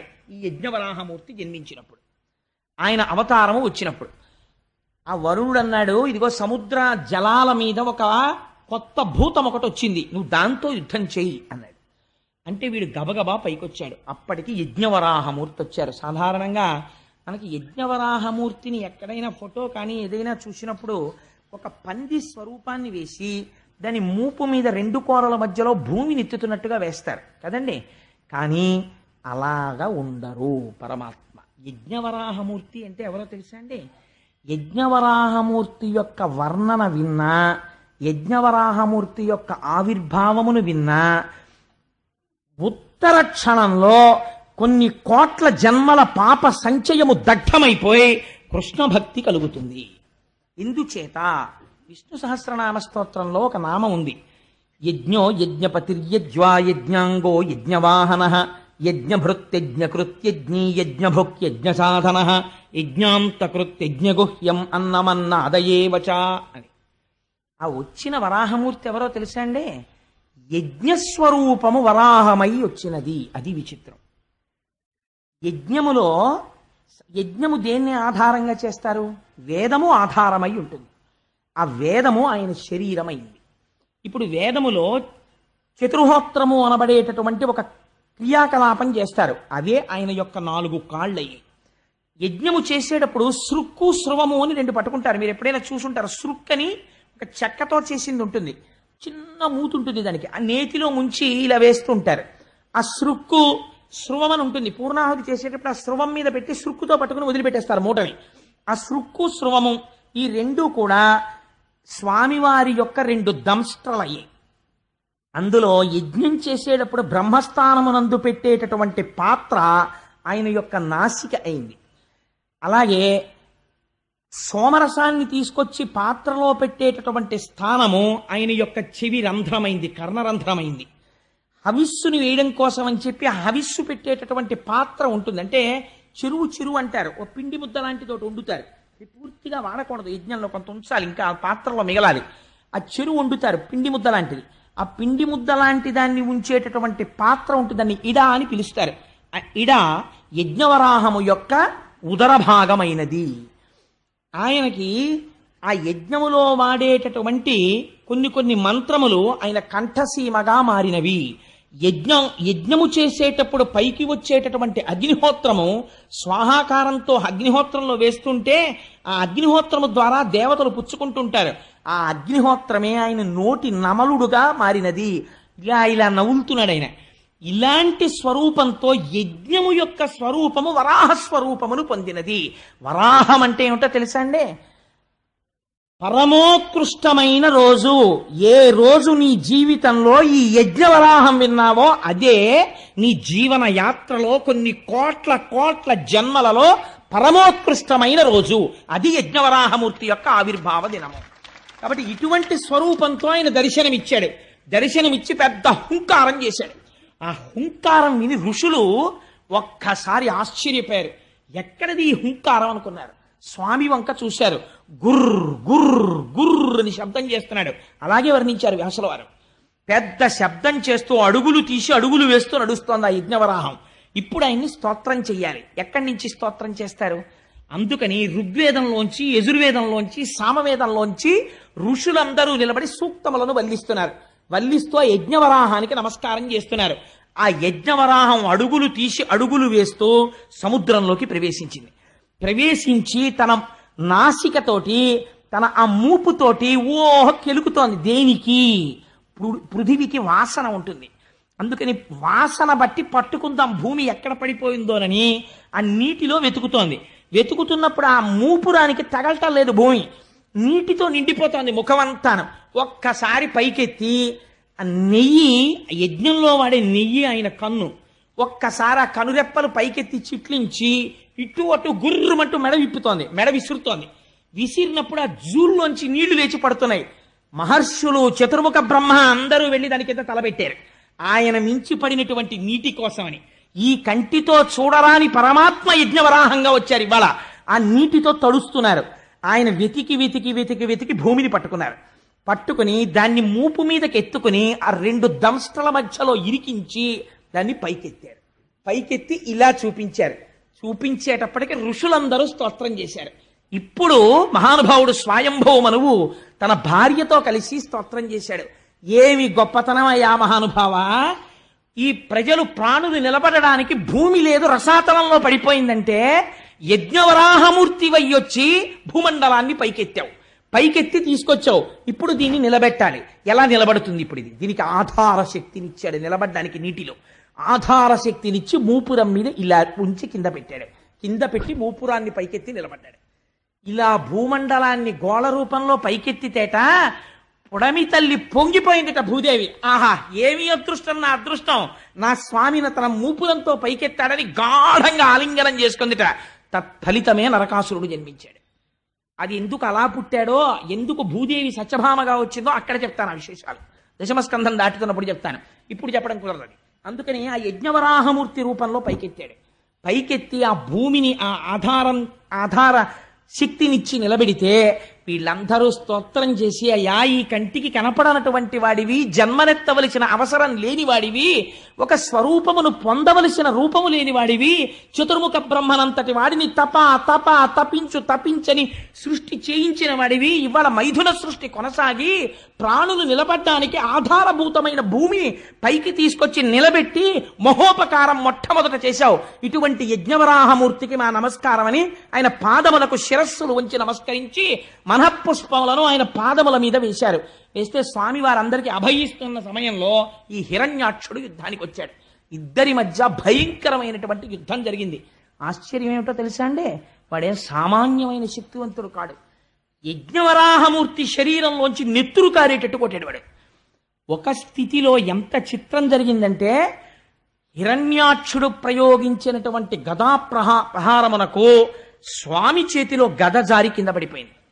పడిపోతే వాడన్నాడు, నేను కొట్టను, గద తీసుకో, గద లేని వాడిని కొట్టనన్నాడు. ధర్మానికి ఆశ్చర్యపోయారు స్వామి. ఎంత ధర్మాత్ముడివిరా ఈ ఒక్క విషయంలో అనుకుని వెంటనే సుదర్శన చక్రాన్ని స్మరించారు. స్వామికి అదో సంతోషం. తన పార్షదులేగా జై విజయులు, వీడికి ఇంత శక్తి వచ్చిందో, అబ్బో బాగా చేస్తున్నాడు యుద్ధం అని చెప్పి తాతగారు చూడండి ఉట్టినే పిల్లాడితో ఇలా కుస్తీ పడతాడు, అలా కుస్తీ పడుతున్నాడు. చతుర్ముఖ బ్రహ్మగారు అన్నారు, స్వామి నీ వినోదం చాలు, మాకు భయం వేస్తోంది, వాడు నిన్ను అలా గదతో కొడుతుంటే మేము చూడలేకపోతున్నాం, వాడిని సంహరించి ఉద్ధరించు అన్నారు. ఒక అవతారం, వాడికి ఒక శాపం విమోచనం అయిపోతుంది. అలా ఎంతసేపు వాడిని ఇబ్బంది పెడతావు, కొట్టేసేయి స్వామి, వాడి తలకాయ తీసేయమన్నారు. అప్పుడు సుదర్శన చక్రాన్ని ప్రయోగిస్తే ఒక పెద్ద గదని ప్రయోగించాడు వాడు. ఆయన, అబ్బో పోతన గారు ఏమి పద్యాలు రాస్తారోనండి మహానుభావుడు, గద సారించి అసహ్య విక్రమ సమగ్ర స్ఫూర్తితో వేయగా వరాహమూర్తి ఆ గద తప్పించి ఆ దంష్ట్రాగ్రాహతిన్ త్రుంచి బలమొప్పన్ మదాతిరేక బల శౌర్యోదార విస్తార పంచాస్య సంపద సామజేంద్రమును బలమొప్పన్ ఈడ్చి త్రుంచు చందంబునన్ అంటారు. ఎంత గొప్ప పద్యమో చూడండి. ఆ హిరణ్యాక్షుడు గదని గిర్ర గిర్ర గిర్ర గిర్ర తిప్పి స్వామివారి మీదకి విసిరితే అలవోకగా గదని పట్టుకున్నారట. పట్టుకుని విరిచేసి అవతల పారేసి, నిన్ను చంపడానికి సుదర్శన చక్రం వెయ్యాలా? వాడు భయంకరమైన మాయ కల్పించి భూతప్రేత పిశాచాల్ని ఎముకల్ని వర్షం కల్పించాడు. సుదర్శన చక్రంతో కొట్టేశాడు దాన్ని.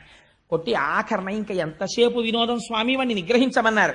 నిగ్రహించమంటే పిల్లాన్ని చూడండి, చూసి చూసి చూసి చూసి తండ్రి ఏమిట్రా ఈ అల్లరి అనో లెంపకాయ కొడతాడు. అలా మీరు కావాలంటే భాగవతంలో చూడండి, ఆదివరాహమూర్తి గూబ మీద ఓ లెంపకాయ కొట్టారు హిరణ్యాక్షుణ్ణి. అంతే వాడు కింద పడిపోయాడు. కింద పడిపోయి నాసికారంధ్రముల వెంట కర్ణరంధ్రముల వెంట నెత్తురు కారిపోతుండగా కిరీటం పడిపోయి తన్నుకుంటున్నాడు. దితికి అర్థమైంది, ఓహో నా కొడుకుని శ్రీహరి సంహరిస్తున్నాడని. ఆవిడ స్తన్యములలోంచి రక్తము స్రవించింది. ఇక్కడ హిరణ్యాక్షుణ్ణి తన 2 కోరలతో నొక్కి పట్టి సంహరించాడు. హిరణ్యాక్ష వధ పూర్తయి ఆయనకి ఒక శాపం తీరిపోయింది, భూమండలాన్ని పైకెత్తాడు. అందుకే ఆ మహానుభావుడు యజ్ఞవరాహావతారంలో భూమిని పైకెత్తినటువంటి ఆ కోర అంటే శంకర భగవత్పాదులకి ఎంత ఇష్టమో చెప్పలేరు. అవిద్యానామం తత్తిమిరమిగిరోత్తిపనగరి జడానాం చైతన్యస్తబకమకరంద శృతిఝరి దరిద్రాణాం చింతామణి గుణనికా జన్మజలధౌ నిమగ్నానాం దంష్ట్రా మురరిపువరాహస్య భవతి అంటారు. ఆ ఆదివరాహమై యజ్ఞవరాహమై ఆనాడు 2 కోరలతో భూమండలాన్ని సముద్రంలోంచి ఇలా పైకెత్తుతూ తడిసిపోయిన ఒంటితో నిలబడినటువంటి స్వామి ఉన్నారే, ఆ మూర్తిని మానసికంగా ఇక్కడ ఎవరు దర్శనము చేసి చేతులొగ్గి నమస్కరిస్తున్నారో అటువంటి వారి యొక్క జీవన యాత్రలో ఈ ఘట్టమును విన్న రోజు పరమోత్కృష్టమైన రోజు అయి వారి పాపరాశి ధ్వంసమవుతోంది. ఈశ్వరుడి యొక్క నిర్హేతుక కృప యజ్ఞవరాహముగా వచ్చినటువంటి ఆ అవతార విశేషంతో ఇవాళ ఉపన్యాసాన్ని పూర్తి చేస్తూ రేపటి రోజున అద్భుతమైనటువంటి అవతారం కపిలుడిగా వస్తాడు స్వామి. కర్దమ ప్రజాపతి దేవహూతి. అసలు తపస్సు అంటే ఎలా ఉంటుందో, కపిల గీత అంటే ఏమిటో రేపటి రోజున ఆవిష్కరిస్తాను. ఆ మంగళమైనటువంటి ఘట్టం దగ్గర పూర్తి చెయ్యాలి. స్వామి గోవిందుడై రక్షణ చేశాడు. అందుకని మీరందరూ ఇవాళ గోవిందా హరి గోవిందా గోకుల నందన గోవిందా అనండి. నేనేదో కొన్ని నామాలు అంటుంటాను, మీరు అనవలసింది అంటే స్వామి మన కోసమని మహానుభావుడు యజ్ఞవరాహమై భూమండలాన్ని పైకెత్తి ఆధార శక్తిని ఇవ్వకపోతే ఇవాళ మనం ఎక్కడ నిలబడతాం? మన కోసమని అంత త్యాగం చేశాడే, అంతగా హిరణ్యాక్ష వధ చేశాడే, అటువంటి మహాపురుషుణ్ణి నోరు తెరిచి నామం కూడా చెప్పకుండా వెళ్ళిపోతే అది కృతజ్ఞతా దోషం మనకంటదు. అందుకే నేను అక్కడికి కొన్ని పద్యాలు కూడా తగ్గించి గబగబా పూర్తి చేస్తున్నాను. మంగళప్రదమైన ఘట్టం దగ్గరికి వచ్చి పూర్తి చేద్దామని. ముక్త కంఠంతో మీరంటుంటే ఆ నామం స్వామి చెవిన పడి, ఇక్కడే ఉన్నాడు గురువాయూరప్ప, పొంగిపోయి ఆనందపడిపోతాడు. నా పిల్లలు తలుచుకుని ఎంత పొంగిపోతున్నారో నా నామమని. భక్తవత్సల గోవింద భాగవత ప్రియ గోవింద గోవింద హరి గోవింద కులనందన గోవింద పురాణ పురుష గోవింద గోవింద హరి గోవింద గోకులనందన గోవింద నందనందన గోవింద గోవింద హరి గోవింద గోకులనందన గోవింద దుష్ట సంహార గోవింద గోవింద హరి గోవింద గోకులనందన గోవింద వరాహమూర్తివి గోవింద గోవింద హరి గోవింద గోకులనందన గోవింద దశరథ నందన గోవింద గోవింద హరి గోవింద గోకులనందన గోవింద మత్స్యకూర్మ హరి గోవింద గోవింద హరి గోవింద గోకులనందన గోవింద బలరామానుజ గోవింద గోవింద హరి గోవింద గోకులనందన గోవింద శ్రిత పరిపాలక గోవింద గోవింద హరి గోవింద గోకులనందన గోవింద సీతానాయక గోవింద గోవింద హరి గోవింద గోకులనందన గోవింద అభిషేక ప్రియ గోవింద గోవింద హరి గోవింద గోకులనందన గోవింద శ్రీ వెంకటేశ గోవింద గోవింద హరి గోవింద గోకులనందన గోవింద సర్వం శ్రీ ఉమామహేశ్వర పరబ్రహ్మార్పణమస్తు.